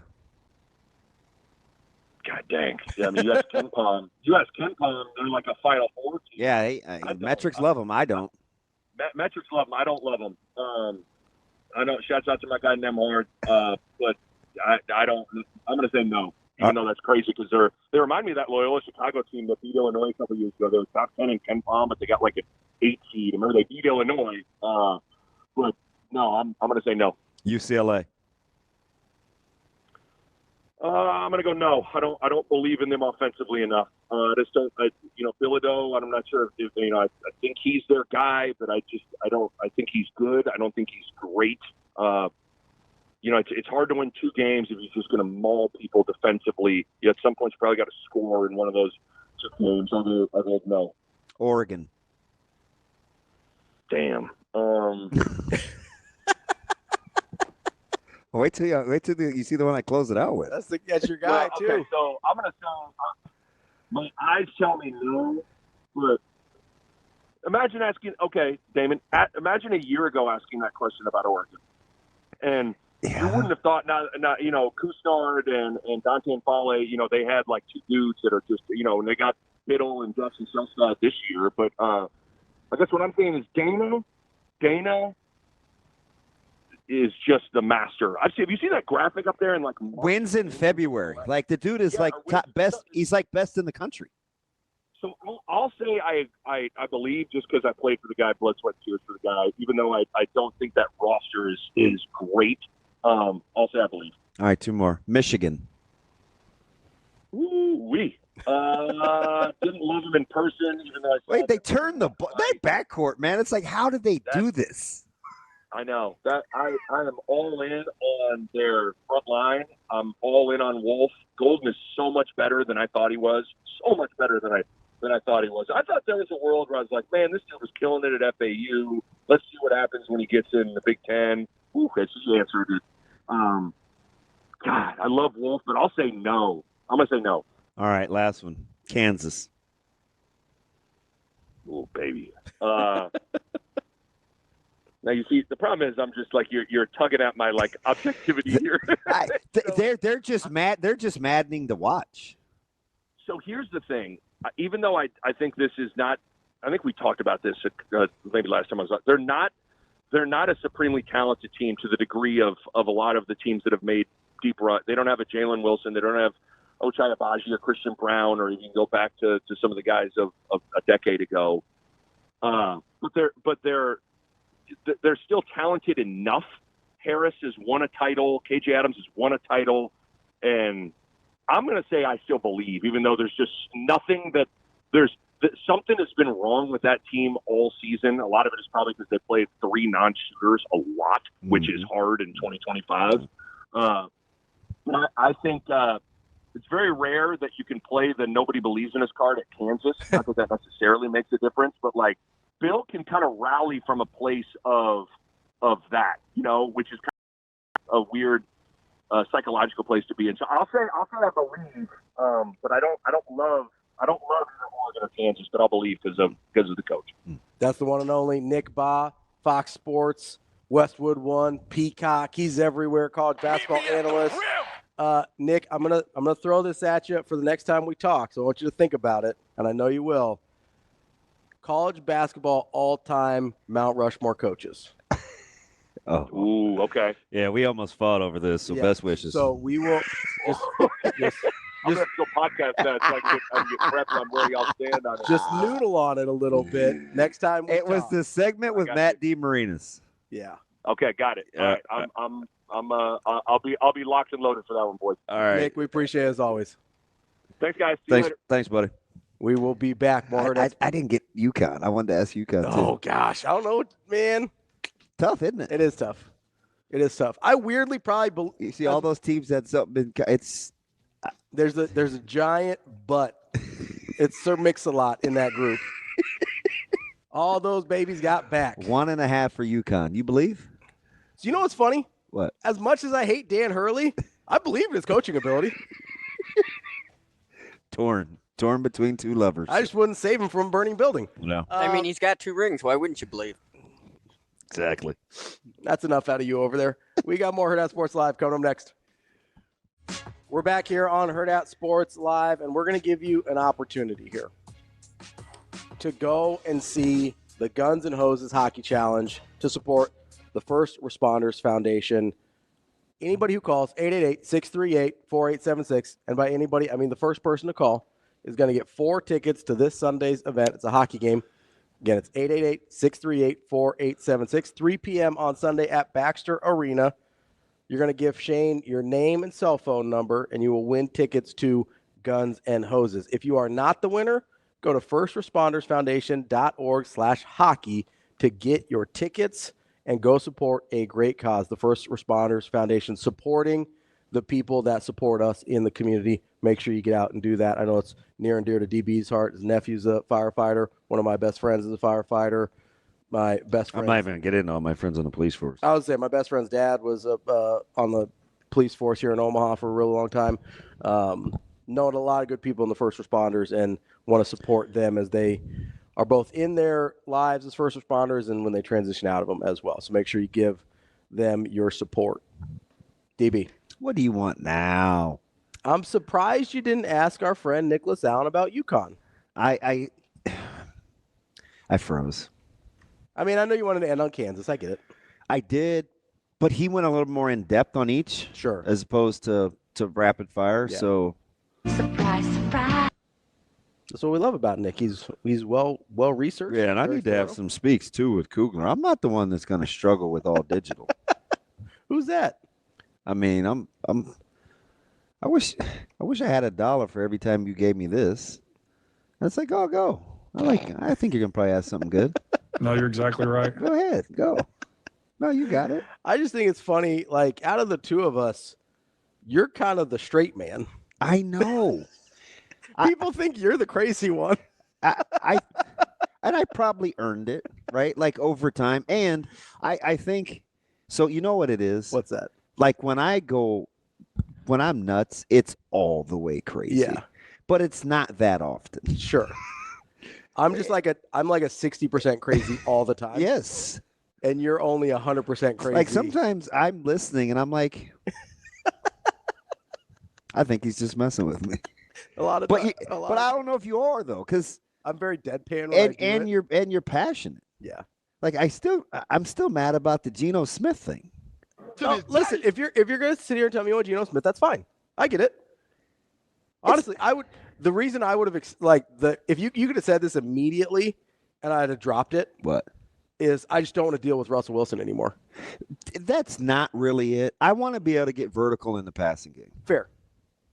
That's fair. I want to be able to get vertical. Because you said Russell Wilson probably can't throw it 30, 35 yards anymore. I don't think Russell. You've seen Russell Wilson's 40-yard passes. No, Pickens has to make like these punt catches. Yeah, I haven't seen his 40-yard passes, neither has you, because he hasn't thrown a ball 40 yards in about 3 years. It's just What happened? and he doesn't anticipate. So it's like when he does, and it's like those moon balls, and I'm like, this kind of sucks. Yeah, and it's weird because he used to throw a really nice deep ball. Yeah, that was his thing. That was the one thing you felt pretty good about coming out of college. Yeah, it's pretty strange that that's the thing he struggles with the most now. So but I don't know if Geno's going to be on the move. Yeah, I don't know. I would guess not. Although the Seahawks did say they'll explore options for DK, and they also just released Lockett, so maybe they're in rebuild mode. So I thought Lockett was going to go to Pittsburgh a couple years ago. Yeah, you still want him? I mean, Or you just want DK? no. DK's hard for me to cheer for. Why is that? You just And the other thing is, inconsistent? I don't know if I would enjoy DK and Pickens on the same team. oh yeah, you don't want them in the same locker room. You know, like They're a little too squirrely. that looks like Trouble. and Pickens is just crazy enough. But I know DK has some weird tendencies Yeah. for a guy that's built like that, and All the you get into candy and whatever. you get into all the security stereotypes and all that. But DK is about putting his hands on people. So I don't know if I would love him in that locker room. He does lead the NFL in receiver penalties since coming into the league. Yeah. He's, I think, 25% higher than anybody else. So it's like let's keep the brawls to a minimum. He's like somewhere in the neighborhood of 40, and the next guy's and at he 30. just mugs guys. Yeah. But I just think free agency. It's Do you want another receiver? Or are you good? yes. Who do you want? You want Adams then, or you want Cooper Kupp? I would take Cup, I would too. I think everybody would take Kupp. Should take Kupp. but he's again. It's like what a lot of people will say. It's got to be at the right price tag. Sure. I could see Davante winding up in like Kansas City. I don't think Davante's going to be expensive. I don't either. Like he, But and hopefully if he wants to win, I would go to Kansas City I would take. or Green Bay. Maybe could he go back to Green Bay? It was so sour. I would say it ended pretty badly. That might be tough. Green Bay wouldn't be bad though. No, in terms of situationally, Yeah. no, it wouldn't be bad. Selfishly, I want one of those guys to land in San Francisco. Because Watson's not going to be ready. No. Selfishly, I want one of that receiver group. I don't really have a preference. I want one of that receiver group to end up in San Francisco. I need one. I need somebody to feel good about replacing Debo with. I know that the draft is coming up. Are we sure Tennessee's taking a quarterback? No. Okay. I think if somebody takes a quarterback at one, because they think that Darnold, that's their dark horse. If somebody takes a quarterback at one, it's because they traded with Tennessee to get there. That's my bet. We've got Brian Edwards, Vegas Insider, coming up next. We're back here on Hurrdat Sports Live. That's DBM Ravi Lulla here at Hurrdat Sports Bar and Grill. We are joined now by our friend Brian Edwards, Vegas Insider, Major Wager. What's up, B? Good morning, gentlemen. What's happening? B, how we doing, bud? Oh, man, it's a great day to be alive and to be a Gator. Yeah, they are. I'm liking them more and more and more and more. And it's a shame. They're so good sometimes. I had myself convinced last night that Bama isn't very good. And I know that that's right. not the right. Like Bama's better than Florida made them look at times. Yeah, I agree. Still think Bama's really good. And I was looking at their end of the season last year. They lost 4 of 6 going in the tournament last year and made the Final Four and gave what I thought was UConn's toughest test, probably by a healthy margin. So, yeah, if I'm a Bama fan, I wouldn't be down. They still have very big time Final Four potential, if not, chance to win it all. They may lose again on Saturday though, but that's okay. The SEC is tough. Yeah. So B, I know we've got some UFC to get to as well, but since you brought up Saturday in the SEC, it's kind of a gauntlet of games for some of these teams. You mentioned Florida and Ole Miss. I know the actual lines aren't out yet, but between Florida, Ole Miss, you got Auburn, Alabama, you've got Mississippi State and Arkansas fighting for their lives, and Kentucky, Missouri. Which of those games are you looking at as potential plays? Okay, so I made my lines for all of Saturday's SEC games yesterday. So obviously that was before a few results, like before Missouri. Like I made Missouri -6 at home to Kentucky. I made my lines, and then I went and looked at the KenPom projections. So KenPom had Missouri at 4, whereas I had it at 6. Let me see if they've adjusted that, because obviously Missouri did not play very well last night. They still have it at 4. Okay, yeah, I will be on Missouri -4 at home, definitely. So I made Florida 12 if they lost last night. Oh, wait, I'm sorry. I made them 12 if they win last night, and I said 13.5 or 14 if they lose, just because they've been so good in bounce back spots. But that was before Ole Miss got that huge win over Tennessee last night. And KenPom had it 11. I don't know if you're looking at it. 11. Yep. Let's see. Yep, still 11. I think I would probably lay it with Florida at 11. And I'm sorry, Alabama, Auburn. So I made Auburn 6.5, and KenPom had it at 9. And I think I made the total 178. And KenPom had it 9 and 175. I will play over 175 if it's Bama's games are just flying over. As long as the opponent is not afraid to engage and going up and down a little bit, and it's pretty competent offensively, they just don't play a whole lot of defense. Let me ask you about a couple of teams that are both top 45 in the net rankings, and they play each other on Saturday. What do you do with Vandy and Georgia? Yeah, that's a good question. Georgia's playing really well right now, and Vandy is playing really well now. They just obviously had a hiccup the other day, coming off the overtime win over Missouri that they, I feel they probably felt like that secured a bid. Now they should have gotten greedy and, could have kept winning and probably maybe even worked their way into a 7-10 game with the 7 by their name. I made Georgia 4. Georgia's playing really good right now. I would probably kind of lean Georgia. I saw KenPom had it at 5. I wouldn't lay 5 to Vandy. So yeah, I take back lean to Georgia. I saw in different colored ink the KenPom projection, so I was thinking 4 at first, but I don't know that I would lay 5. But I like how both these teams are playing right now, with the obvious exception of Vandy's hiccup the other night at home to Arkansas. But Georgia needs it more, and Georgia's been tough at home. Mike White needs this one. I think Georgia, if they get this win here, I think that probably secures a bid. Their worst loss, I tweeted this out the other day. I think their worst loss on the whole season is number 41 Arkansas, or now they're number 39 in Ken Palm. That's their worst loss all year, 39 to Arkansas. And the next worst loss to Mississippi State. Now, they don't have a lot of great wins, but Georgia did beat St. John's on a neutral, and they did beat Kentucky and Florida. So a win over here, Vandy here, I think that probably gets them on the right side of the bubble, unless a bunch of bids get stolen, in mid-majors or lower, or not, you know what I'm saying? Teams that weren't going to make a tournament take an automatic bid. So, let's move on over to that UFC card. I know that you've got some plays you like there. Let's start with Gaethje. You got a little plus money on him. Yeah, it was plus 142 I saw yesterday. And so Gaethje's already fought Fiziev, and it was kind of the first round. I thought it had gone either way. I think the judges gave it to Fiziev, but rounds 2 and 3 were all Gaethje. And so Gaethje had a full camp.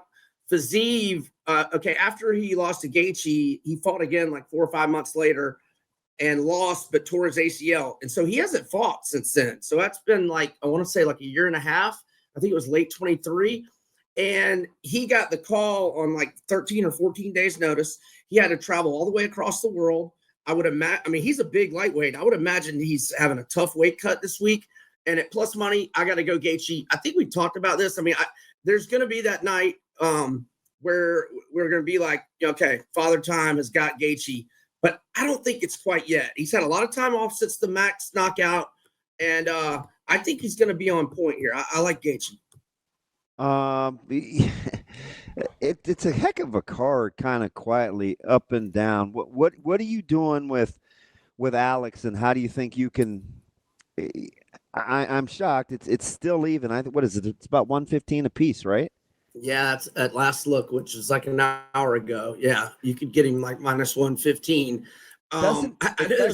Doesn't seem right when you look at Pereira. But I guess listen.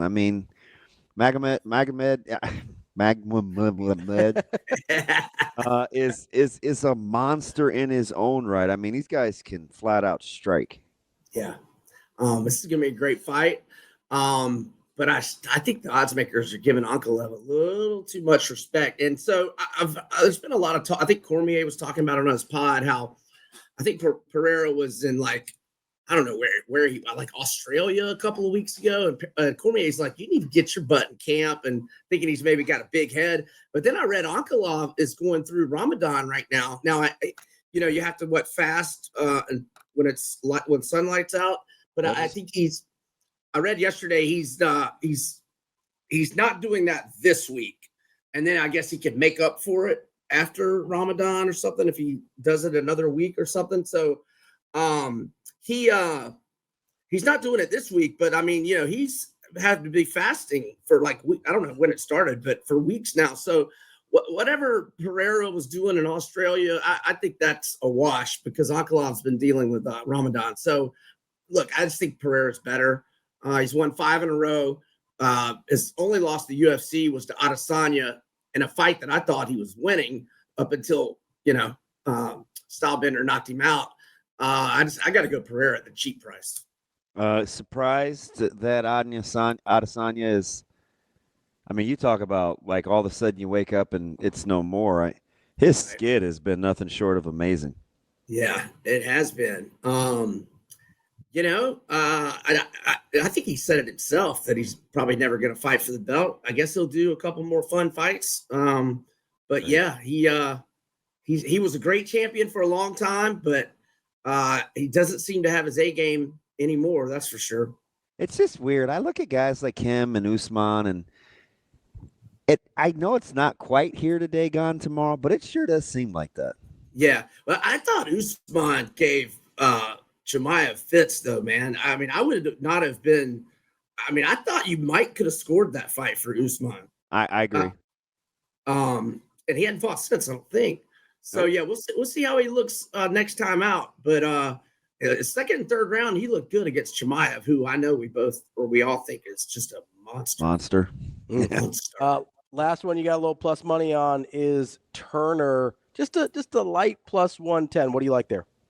Yeah, I just Turner, like Baha Mondays is going to strike with him, and if Turner's in a kickboxing match, I like Turner against just about anybody. It's the wrestlers that give him problems, but if it's a kickboxing match, Turner. And I'm not against the prop for him to win by knockout. I haven't even looked up those odds, or for him to win in round one. Just a little baby play. But so under 1.5 is plus 140 right now.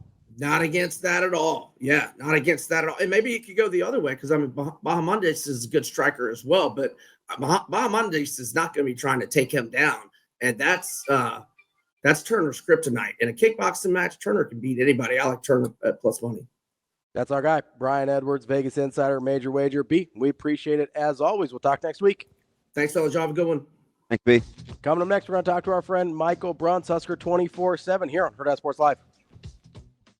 Welcome back, Hurrdat Sports Live, presented by Centris Federal Credit Union. That's DB. I'm Ravi Lulla here at Hurrdat Sports Bar and Grill. We are joined now by Michael Bruntz, Husker247.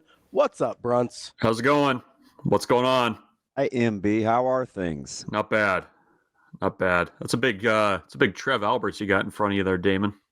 Yeah, I think we kind of shorted Dannon a little bit, but I mean, both guys were operating with deals with Playfly. I know Trev got the one, and that big A&M deal that he's got. Did I see that right, Brunsey? 515 with Playfly?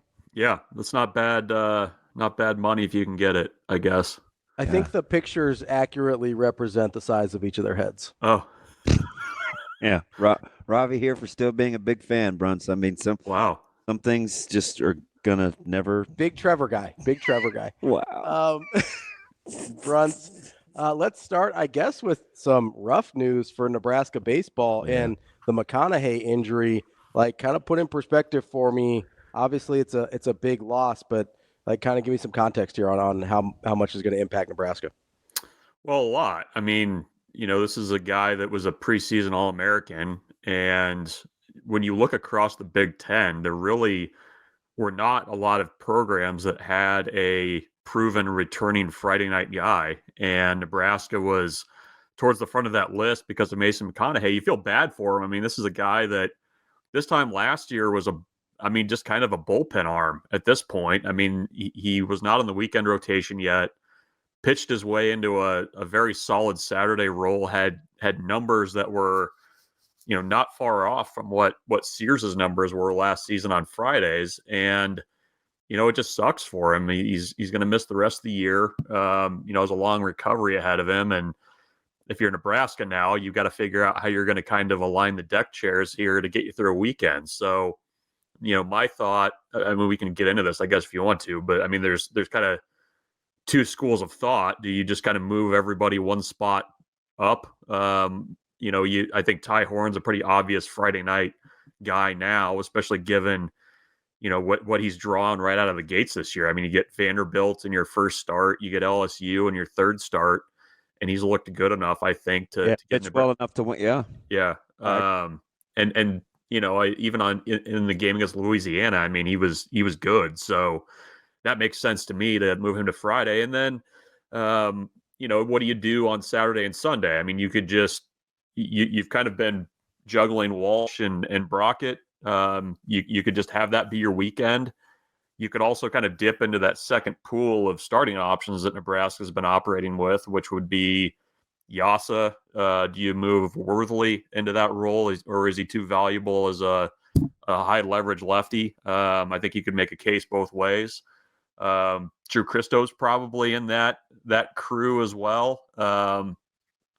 So they've got options. I mean, I think this is a deeper pitching staff than what they had last season. It's just a matter of kind of how you want to align things, because I guess the one thing that kind of worked in Nebraska's favor this week is you got the midweeks postponed and canceled, so you could kind of reset everything. But You've got 2 against Wichita State next week, right on the heels of this Washington series. So you're going to need guys to step up. And in some ways, I mean, it's an opportunity for somebody to kind of be this year's Mason McConaughey, because this is about the same time last year where he took advantage of guys not throwing really well on the weekend and just kind of ran with it. I think at first blush, a couple of we bounced around the Worthley thing. I think his strength is situationally. He's a shutdown guy in those high leverage situations, right? So I would be less apt to mess with him. But I do kind of wonder, I don't know. I know he's bigger, a little bigger this year, a little stronger. I'm hoping Brockett holds up, right? So I'm trying to sprinkle in some other arms behind Brockett or in addition to Brockett. So I don't know why I'm afraid, but I just don't want him overused. I just don't want him overused as the Sunday guy. So my option would be to sprinkle in some other additional starters to stretch your back end there, at least for me.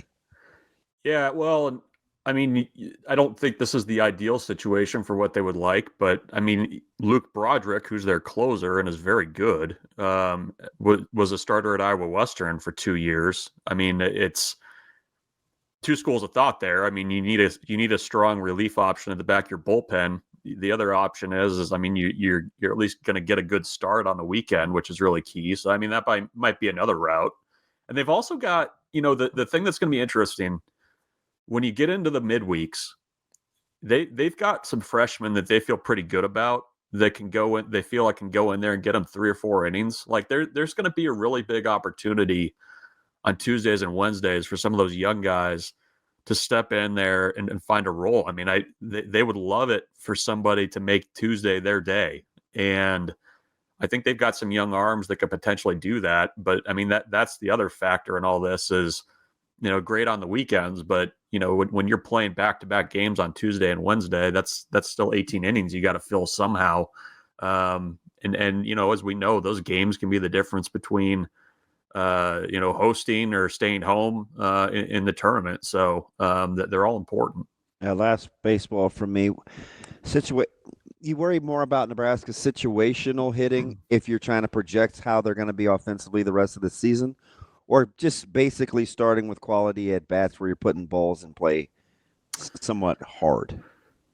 Yeah, I mean, to be a situational hitting team. Well, they have to be. I mean, they haven't been a very good one. I've told myself it's still early.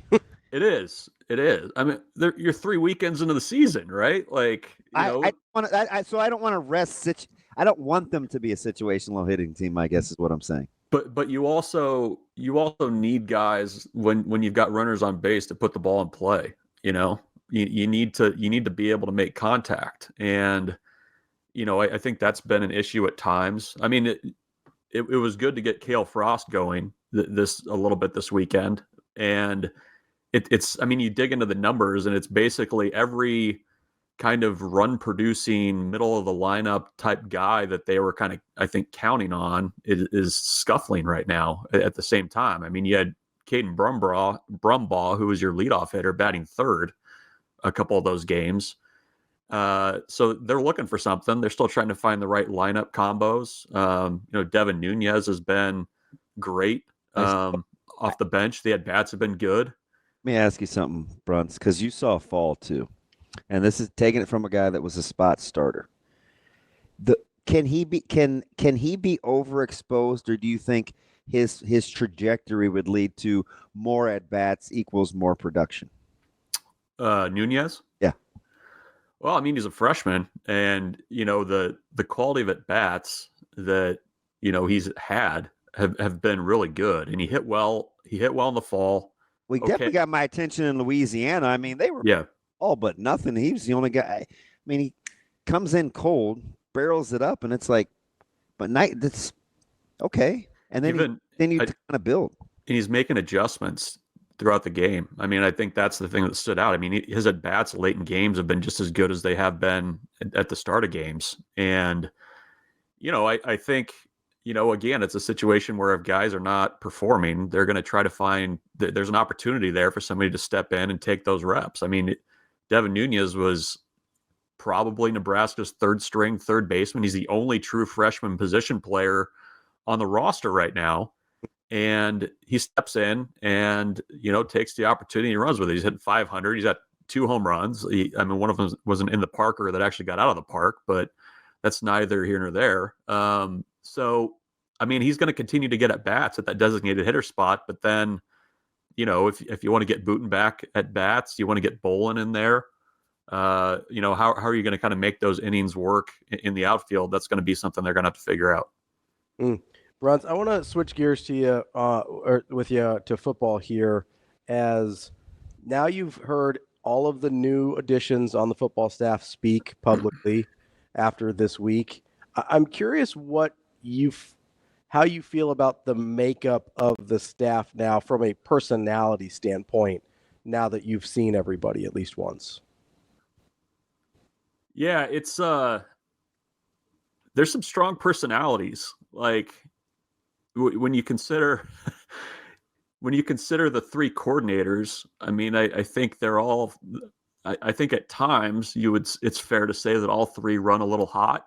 Is that fair? I think they can. Yeah. I think all 3 of those guys are very experienced. I also think that, I don't think there's any question though about who's in charge over there. Like, I forget who it was that somebody said, we basically got done with a 6-hour meeting where Matt Rule talked the entire time. So, this is the experience level is much higher than it has been during Matt Rule's 3 years at Nebraska. But I think that he has been freed up to be more of the CEO type role that I think is a good fit for him. And, I think even the younger, I guess air quotes, younger assistant coaches on the staff, but Terry Braden's is a younger assistant, but he's, been with the Chiefs forever. He's got a lot of experience there.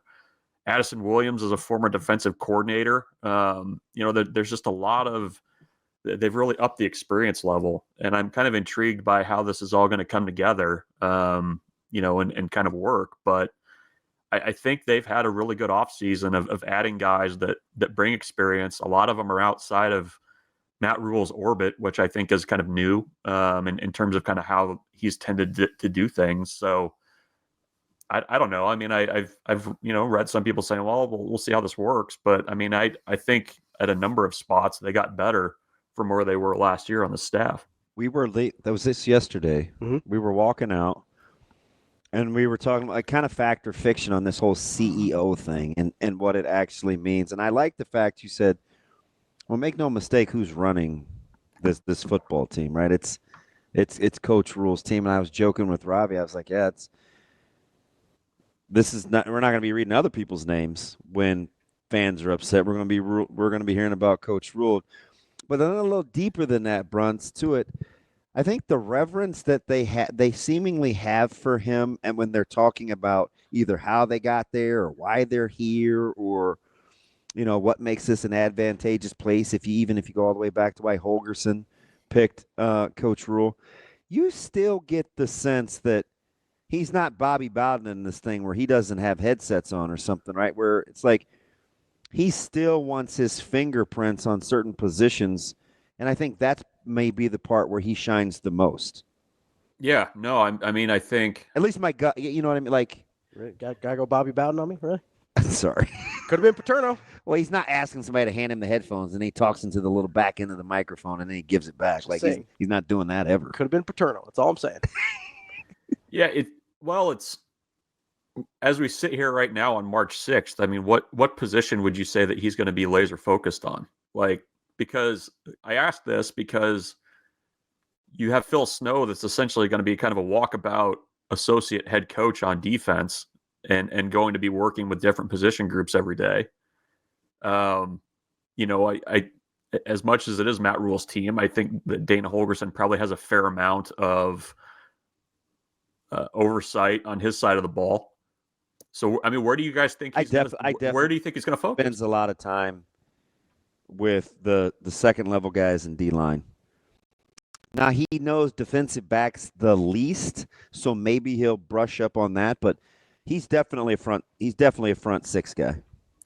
I was thinking defensive line, and I think part of that, I think you're going to have a lot of hands there. Like I think it's going to be Braden's group, but when you look at the staff and the way that they are, I mean, it feels like there's going to be a lot of working together on kind of making that group work. And and Matt Rule's always said, well, we've always played pretty good defense, and that's been something that they've he's hung his hat on. I mean, I think part of that is why. I mean, they've got a lot of guys that have a lot of defensive front experience. So, and you're going to have Phil Simpson working with some guys there too. I think he's going to have a hand in the pass rush stuff. So, that makes sense to me. I am curious, special teams wise. I mean, obviously that's Mike Eckler's show.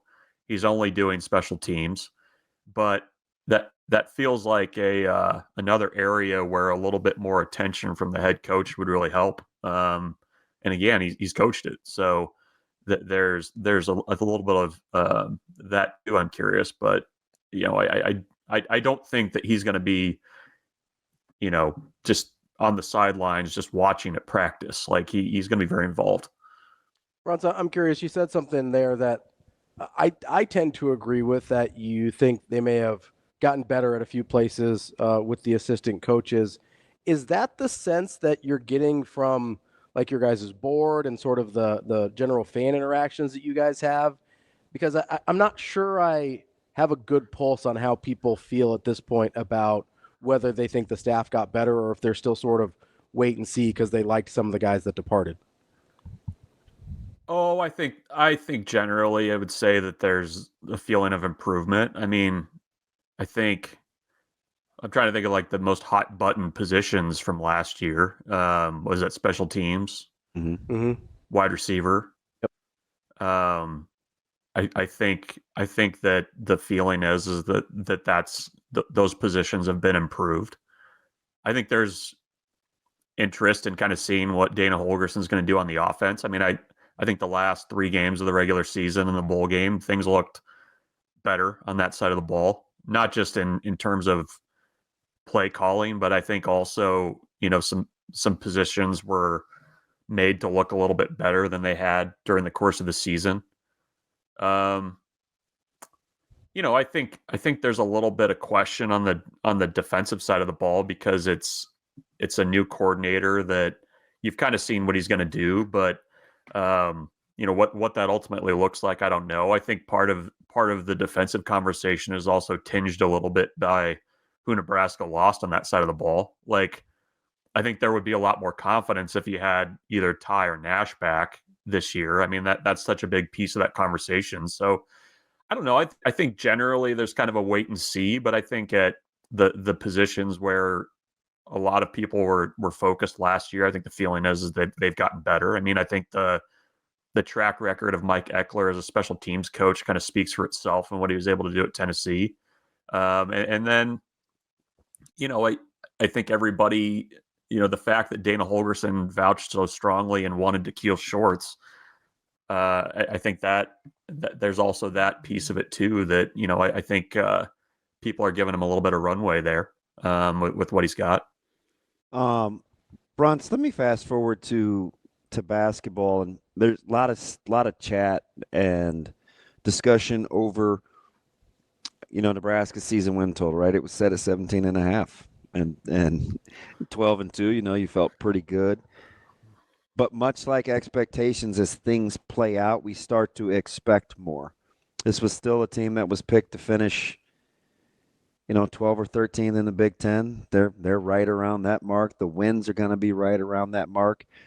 Where do you think we allowed ourselves to kind of change? Because we're not settling, right? Because they've given away too many games where it didn't have to be that way to like go back and, well, this is who we thought they were. So I'm clearly not saying that. What I am saying is, if we think the non-con was too soft and they're still doing Nebraska things basketball-wise, where did we get off on our expectation level? Well, I think the fast start, even if the non-con was a little soft, I think that, I mean, when you're sitting at 12-2, you're kind of like, okay, well, you can find 8 wins somewhere in there and get to 20, right? Like, you should be able to. Yeah. Okay. I think the frustration of people lies in, the oh so close nature of some of those losses, right? Like, you're up big on Iowa on the road and you don't get that one over the finish line.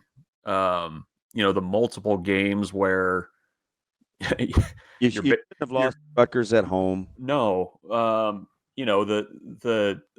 The games where you spot an opponent basically a 3 touchdown lead in the first half and have to dig your way out of it.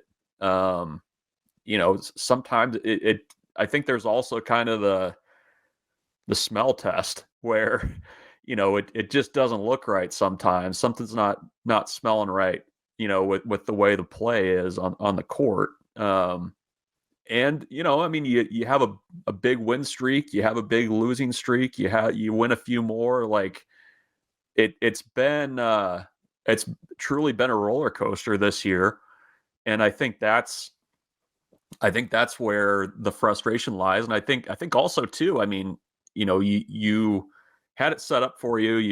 You kind of start the bracketology talk at the beginning of February, and Nebraska's there. They're still there now, against all odds. And I think that's the problem. Balance. So, yeah, that's it. I mean, it's and even against Ohio State, you had the chance to do it, and you just didn't. So, I mean, that's where I think you recalibrated expectations based on the start, and then it's just been a wild ride, Mr. Toad's wild ride down the stretch here. Wow. You're not reading that book to anyone in your family, are you? No, that was one of the more disappointing rides I remember at Disney World as a kid. Like, what are we doing here? I can just see young Bruntz just looking at his parents like, what are we doing, man? Yeah, what? Give me Space Mountain. That's what I want. I don't want Mr. Toad's Wild Ride. Bruntz, so I do think you brought up a good point about kind of how it looks, right? I mean, if you evenly distribute the 13 losses kind of throughout the season, it's win. You mean where you don't come out? You talking about the start versus because I mean it's Ken Palm does a really good job with the color coding, and I know I sound like a child, but like if you got all green the first half of the season, and then there is a lot of red, and I mean if they've lost 11 of their last 16, right? That's half the season. That's a good size, and you look at it and you go, oh, so it doesn't feel like 17 and 13 can feel like that's never going to feel great. But if it's kind of more evenly distributed, you throw some losses in a little bit earlier, you don't clump them together so much late. Like, is that kind of what you mean? Because it feels, I don't know, I look at their Ken Palm almost every day, and that back end is tough to look at. I agree. That back end is tough to look at. I think. Why does red always have to be bad? Pick a different color. What color you want to do? I don't know. Yellow. Okay. Green. No, they have green. Look how pretty that top half is. Oh, I know. Oh, look at the top half. So pretty. That back end, tough to look at. There's a big push in school for all those softy kids, Bruntz, to not do, corrections in red. It elicited a negative response. Yeah. Well, I remember back in school when I got things corrected and my papers would bleed, and it made me tougher for it. So the bleeding doesn't appear to have made Nebraska tougher yet. No. I mean, there's the eye test part of it, right? Like your record's your record, but when you've watched all these games, I mean, it's looked good at times. And then, I mean, I think the frustrating part of it too is when you've gotten into these situations that, are considered must wins or games you'd love to have or games that you could have. Thinking of like that Penn State game on the road. You just didn't show up. I mean, that whole road trip, you played like 10 minutes of good basketball, and they were probably fortunate to beat Northwestern. So, yeah, I mean, it's there's the record, there's the color coding, and then, having to watch it. I mean, when you score 114 points and lose, I mean, that's you get into it a little bit more. That's painful. Bruntz, I'm going to get you out of this. When you look at the Big Ten as a whole, you think the conference will be, when it comes time to not just get teams in, but when you're watching in a couple weeks here in March, you think the Big Ten depth will be validated or vindicated? Oh, I don't know. I'm just going down the list right now. Like I'm looking at the standings because I hadn't looked at it in a couple days. We did it this morning again, and it was kind of warty outside of. Are there 3 teams right now in the Big Ten that you would say like this is an Elite 8 team? Okay, let me do it this way, Bruntz. Yeah. 1.5 is the win total in the tournament. 1.5. So can this team win 2 games? And just give me your just like quick. Nebraska? No, I'm gonna give them to you. Oh, okay. Sorry. You ready? Sorry. I was like, what tournament? Go ahead. Sorry. Second weekend NIT. Here we come. I can see you now. Get all distracted. I'm sorry. Fine. Go ahead. Go ahead, Damon. All right. I'm ready. Purdue. 1.5. Yes. Over. Michigan. Over. Michigan State. Over. Wisconsin. No. That's it. I don't think there's anybody else that I would say. Maryland. That's my last one. Maryland. No. Okay. I don't think so. No, I even struggle a little bit with Michigan. So you struggle, man. Maryland is good, Bruntz. I know.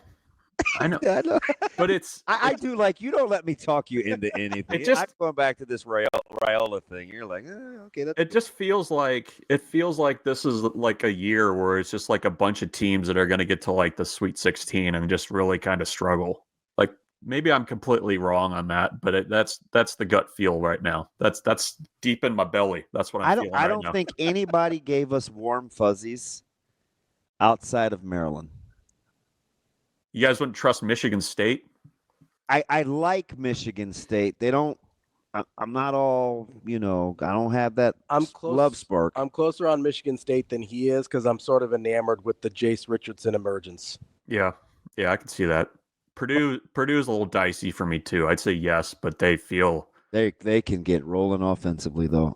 Yeah, that's our guy, Michael Bruntz, Husker247. I'll share him. You share him? I'll share him. Is that our guy? I mean, maybe I'll share Miller North guys. We'll share him with you. Yeah, that's fine. Listen, Mustangs. Handshake meme. What do you got? Huskies? Yes. Mustangs, Huskies, handshake meme. Yeah. Huskies greater than Mustangs though as a pet. Yeah, I don't think I want to keep. You on a wild Mustang? I don't think I want to keep a horse in the house. Whose horse is that? Maybe like a Shetland, like a pony. small horse. Hey, careful! You'll be speaking out of existence at a next birthday party. Hopefully, your kids don't listen to the show. That's Michael Bruntz, Husker247. We appreciate it always. Thanks. Pleasure as always. See you guys. We'll be back. More Hurrdat Sports Live coming up next. Welcome back, Hurrdat Sports Live here at Hurrdat Sports Bar and Grill. That's DB. I'm Ravi Lulla, and we're brought to you by our friends over at Centris Federal Credit Union. It's spring cleaning for a lot of people trying to get their house in order. It can be spring cleaning for your finances as well. One of the things you can do is get a home equity line of credit, loan, whatever it is. You can use the equity in your house to access funds if you need to lower interest rates on some debt, if you need to do some remodeling around the house. Maybe you just need a little cash. Maybe it's time for a dream vacation. Maybe you're trying to go see my people over in India to go see the Taj Mahal. Like maybe you just need a little more cash. Centris has you covered. They can discuss your options. CentrisFCU.org. Talk to an expert about what your options are for your home equity, federally insured by NCUA and an equal housing lender. DB. Yes. We're getting into a little discussion. Okay. I want to continue the discussion we were having with Bruntz about which teams you believe in the Big Ten. Okay. Because I think we're both a little higher on the Big Ten than Bruntz was. But for the most part, people are kind of meh. I think he represented. Yeah, he does represent exactly how I think nationally people feel about the Big Ten. Yeah, I would agree. Everybody not named Mike DeCourcy. But Michigan State, you're saying yes, and can win 2 games. Oh yeah. Michigan can. I'm gonna go deeper than you will. Michigan can, but you probably wouldn't bet on them. Yeah, Michigan can win 2 games. Yeah, I've watched it just because I can't figure out how. Speaking of teams we can't figure out how, Wisconsin, can they win 2 games? No. Okay, so we've got 2 so far. Purdue. Yes. Purdue can. Maryland is both yes for us. Yes. Right? Maryland's an easy yes. Yes. Maryland, I might like Maryland more than Michigan State. It's close. I wouldn't fight you over it. UCLA. See, I think we're sleeping on UCLA, and I hate to say this. Not me. I would never sleep on McBride. UCLA is capable of winning 2 games. That's 5. Illinois.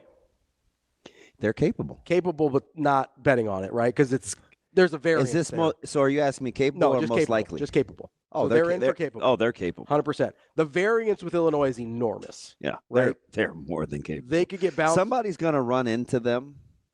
Yes, there's a very good chance somebody gets mollywopped by Illinois, and they're just like, "What happened?" Yeah, all of a sudden, yeah. Oregon. I don't know how they do it. I'm gonna say no on Oregon. I don't know how they do it. Is this an Altman thing? But I just watched them hit the X button. They almost coughed up a lead the other night, and then all of a sudden it's like, zoop. They pulled even. There's 3 minutes to go. Let's stretch this thing. Can Oregon win 2 games? Yes. That's 7. Ohio State. No. Indiana. No. Okay, so that's about it. So you're at 7. Yeah. Okay. That's it. Is that fair? I would say no on Oregon, and because you said no on Wisconsin, I would switch. I should have said because they're capable of winning 2. I wouldn't bet on it, but they're capable. They're just so you watch the shots they take, and it's like how. I mean, that's how I feel about Michigan. Not the shots. No, they're take, 2 point. I was going to say they're 2-point field goal percentages. Not the shots they take, just in general. How do they win games? Yeah. So I would probably swap Michigan for Oregon, and then I think I'm a no on. I think I'm a. Of those teams, who has the fewest good players? Wisconsin. I think it's Wisconsin. Like high end? Yeah. I think it's Wisconsin. I think that's why I said no. That's fine. Because I would agree. Yeah. I probably switch Wisconsin for Oregon. It's between those 2 teams though. Yeah, my gut said no on because I trust Tanji more than I trust Shellstead. But Shellstead's I agree. He's good. He's really good. My gut tells me no on Purdue, and I just don't watched know why. Biddle miss a couple of bunnies against Wisconsin, but somehow they won that game. Why does my gut tell me no on Purdue? Because I think you want them to be more star-studded than they are. Maybe. I mean, that's what you're saying with Wisconsin, basically. But, man, that offense is a thing of beauty when it's rolling. And it is. And they're sensational at the point guard spot. Is it possible that, and I know this is a very long time ago, is it possible I just can't get Creighton kind of whooping them in the exhibition out of my head? And I don't know how good Creighton is. That was eons ago. No, I know. But, that stuff sticks with you sometimes where you're like, okay, I don't know how good Creighton is. I think they are probably right on that line of can or can't they win 2 in March? I don't know. I think what if it might be one of those things like that Nick talked about where there's just a game where a team plays and you're like, maybe. I don't even know who that team was. Yeah, sure. I mean, Nebraska has one of those. I mean, Nebraska's got a handful of those. Sorry, Creighton has a handful of those. Xavier? San Diego Xavier State was on a heater. They were. That San Diego State game was I get that was post-pop, but what on earth was that? San Diego State isn't that. I could probably look at it, see a couple more, but I think there's a few games this year ago. What? Georgetown, the first Georgetown game. Was that 20? Yeah, they got their ass whipped. Wow. They did. No, I know. By a bad Georgetown I know. team. And every time I thought Creighton was going to make a run, Georgetown would make some crazy 3. Yeah. I mean, that's part of the reason you thought Georgetown had it figured out this year. Yeah. Was what they did to Creighton. That was right about when I said, okay, I think maybe they are good. Maybe they are good. Yeah. And then the rest of the season and then resoundingly they said, no, we are not. worst job, Providence or Seton Hall? So, our guy D. Marinas will go on and on about how bad of a job Seton Hall is. He will. Because he's just here. I'm glad that's your boy, man. Never passing up the opportunity to just lay out and buddy whack him. I love D. Marinas. I ride with that guy. He knows I do. But, and I don't know, like, he probably has a better insight into their athletic department situation than I do because he's around these guys a lot. But he's always apologizing for Shaheen Holloway and how tough a job he has and whatever. I'm like, well, maybe he's just not that good of a coach. Winning 7 games isn't ideal. Kirch? But Kirch. Good of a kitch. I think Providence is a better job. Yeah, I wouldn't want either one of them. No, probably not. But I don't. They both seem kind of dismally. I understand why Cooley left. Do you want the Georgetown job? Well, we debated this ad nauseum when he took the job, and everybody told me the right guy at Georgetown, it's a top 5 job in the country. Oh, I don't think it's top 5 in the country. That's out of their mind. Top 5 in the country. They were paying nuts. Thompson III like $4 million, like a decade ago. Yeah. They got paper, man. That's fine. That's fine. It's not a top 5 job in the country. Who was that I was arguing with? It was a couple years after Texas made the top 10 jobs in the country list for basketball. And I'm like, how? And they're like, money. But Georgetown's in that discussion. Maybe not top 5. I think, I don't know, for me, when I'm talking about that area plays outstanding basketball too.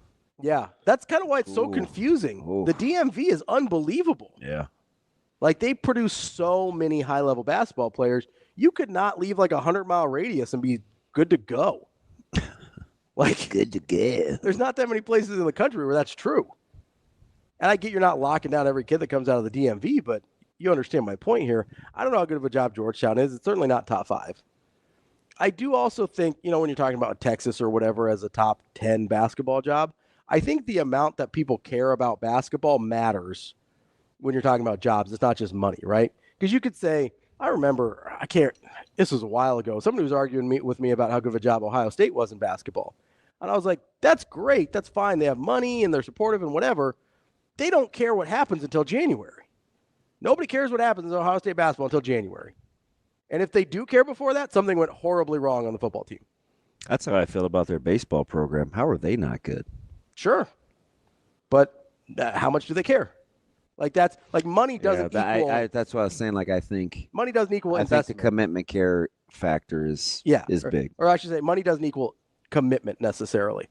You have any games you like tonight? We're getting hot and heavy in the conference tournaments and all that good stuff. I got one, and it's early. You can get it out of the way and celebrate. Let's do it. Like Ravi and the gang. Like Coolio and the gang? Indiana State will beat Southern Illinois at noon today. Ooh. On the old money line. Put your $5 on ISU. Big Arch Madness guy? Yeah. I like the conference. That's why I was kind of nodding. Like, you were making a little money on Southern Illinois. I liked when Nick was talking about Drake. Oh, yeah. Because Drake's one of those teams I think I just crazily said about 3 weeks ago. I'm like, man, Drake's pretty good. Yeah. On a humbug. Yeah. Yeah, but I like those conferences, man. But it's the whole Drake thing obviously started with DeVries for me. I didn't like him in the as a Mo Valley foe for Creighton. Sure. It was just Sharif was going to go there, so I kind of. You weren't a big Keno Davis guy? No. And whose bench did I see him sitting on? Nope, it was Whitney, and he is considerably heavier. Really? Who's my old Southern Illinois guy? It's Whitney, right? No, the Saluki. He's the old Saluki coach. Chris. It's not Whitney. Lowry? Yeah.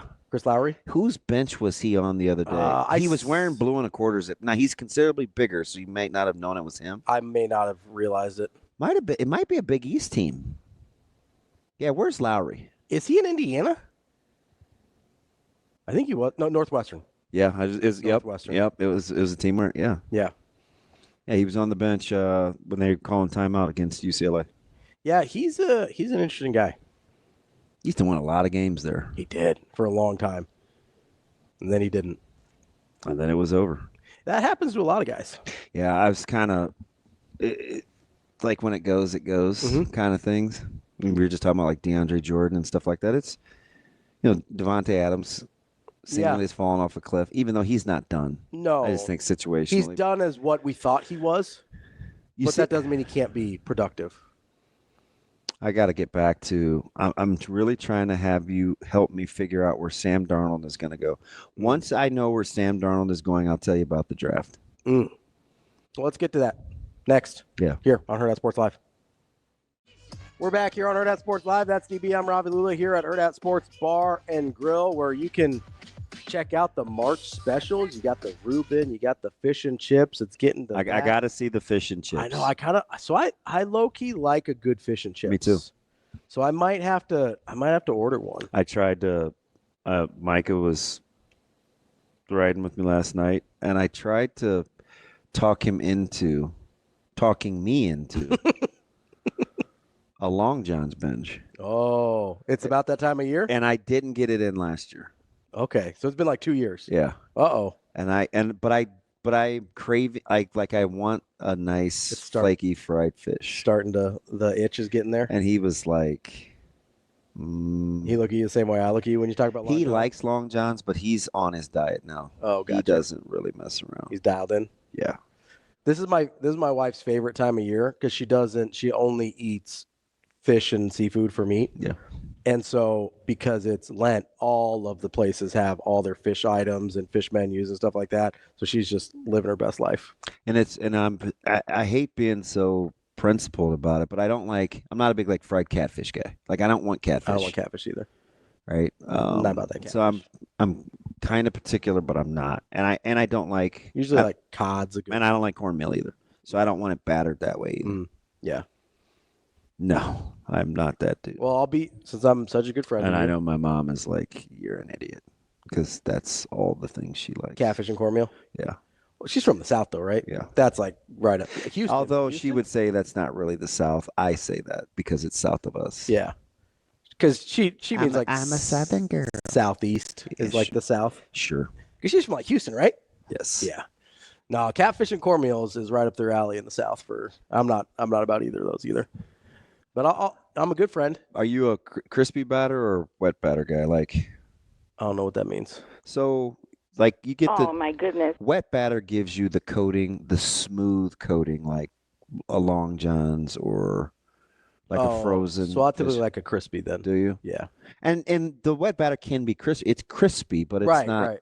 It doesn't have the texture. The kind of the waves almost. Yeah. That's what it looks like to me is waves. Yeah. No, I'll like the crispy then. That's what I see a lot of people doing it in wet batter. It's just too messy for me. Yeah. Yeah. Cornstarch, baking powder, club soda, season it, kind of a dredge. Yeah. But I do like the smooth coating though. I'll do you a favor. I'll come in, see what it's like. I'll report back. Yeah, hook that up. I'll report back. Oh, I see. I'm waiting for him to tweet out a picture. I know. I'm surprised they haven't yet, but I can do that work for you. And when they say chips, I want to know, are they? I'm guessing French fries. Just or like could sometimes they'll do. What are the ones that look like silver dollars, but they're thin? They're like the crispy potato chip ones. Oh, like crisps? Yeah, you know what I mean. Yeah. Sometimes they'll do that. I think we mostly just call them chips. Are those jacket fries? I have no idea. I'm not asking you. I'll do like a waffle fry. I don't. Yeah, I think so, I don't too. like waffle fries. All right. At all. You can be wrong. They're never crispy. That's not true. But if they are, I imagine they would be pretty good. They're so potato-y. You're getting bad waffle fries then, man. I'm not trying to eat soggy waffle fries. Not about that soggy waffle life, Man. No, I get it. Not about that soggy waffle life. So we were talking about Sam Darnold before the break. And you said, if you know what happens with Sam Darnold, then you'll tell me what happens with the rest of the draft, right?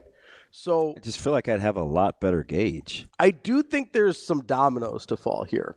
So Stafford was the first one that didn't fall, right? Stays put, so we're still kind of status quo. No, but it still needed to fall. Sure. He was the first decision made, right? It seems like the Steelers are going to re-sign Justin Fields, but not Russell Wilson, but that doesn't necessarily mean they're done. Yeah. The Vikings did not franchise Darnold, but it seems like they would bring him back on a sweetheart deal, maybe, but they haven't even given him a lowball offer at this point, which seems weird to me. He could wind up in Vegas. He could go to Tennessee.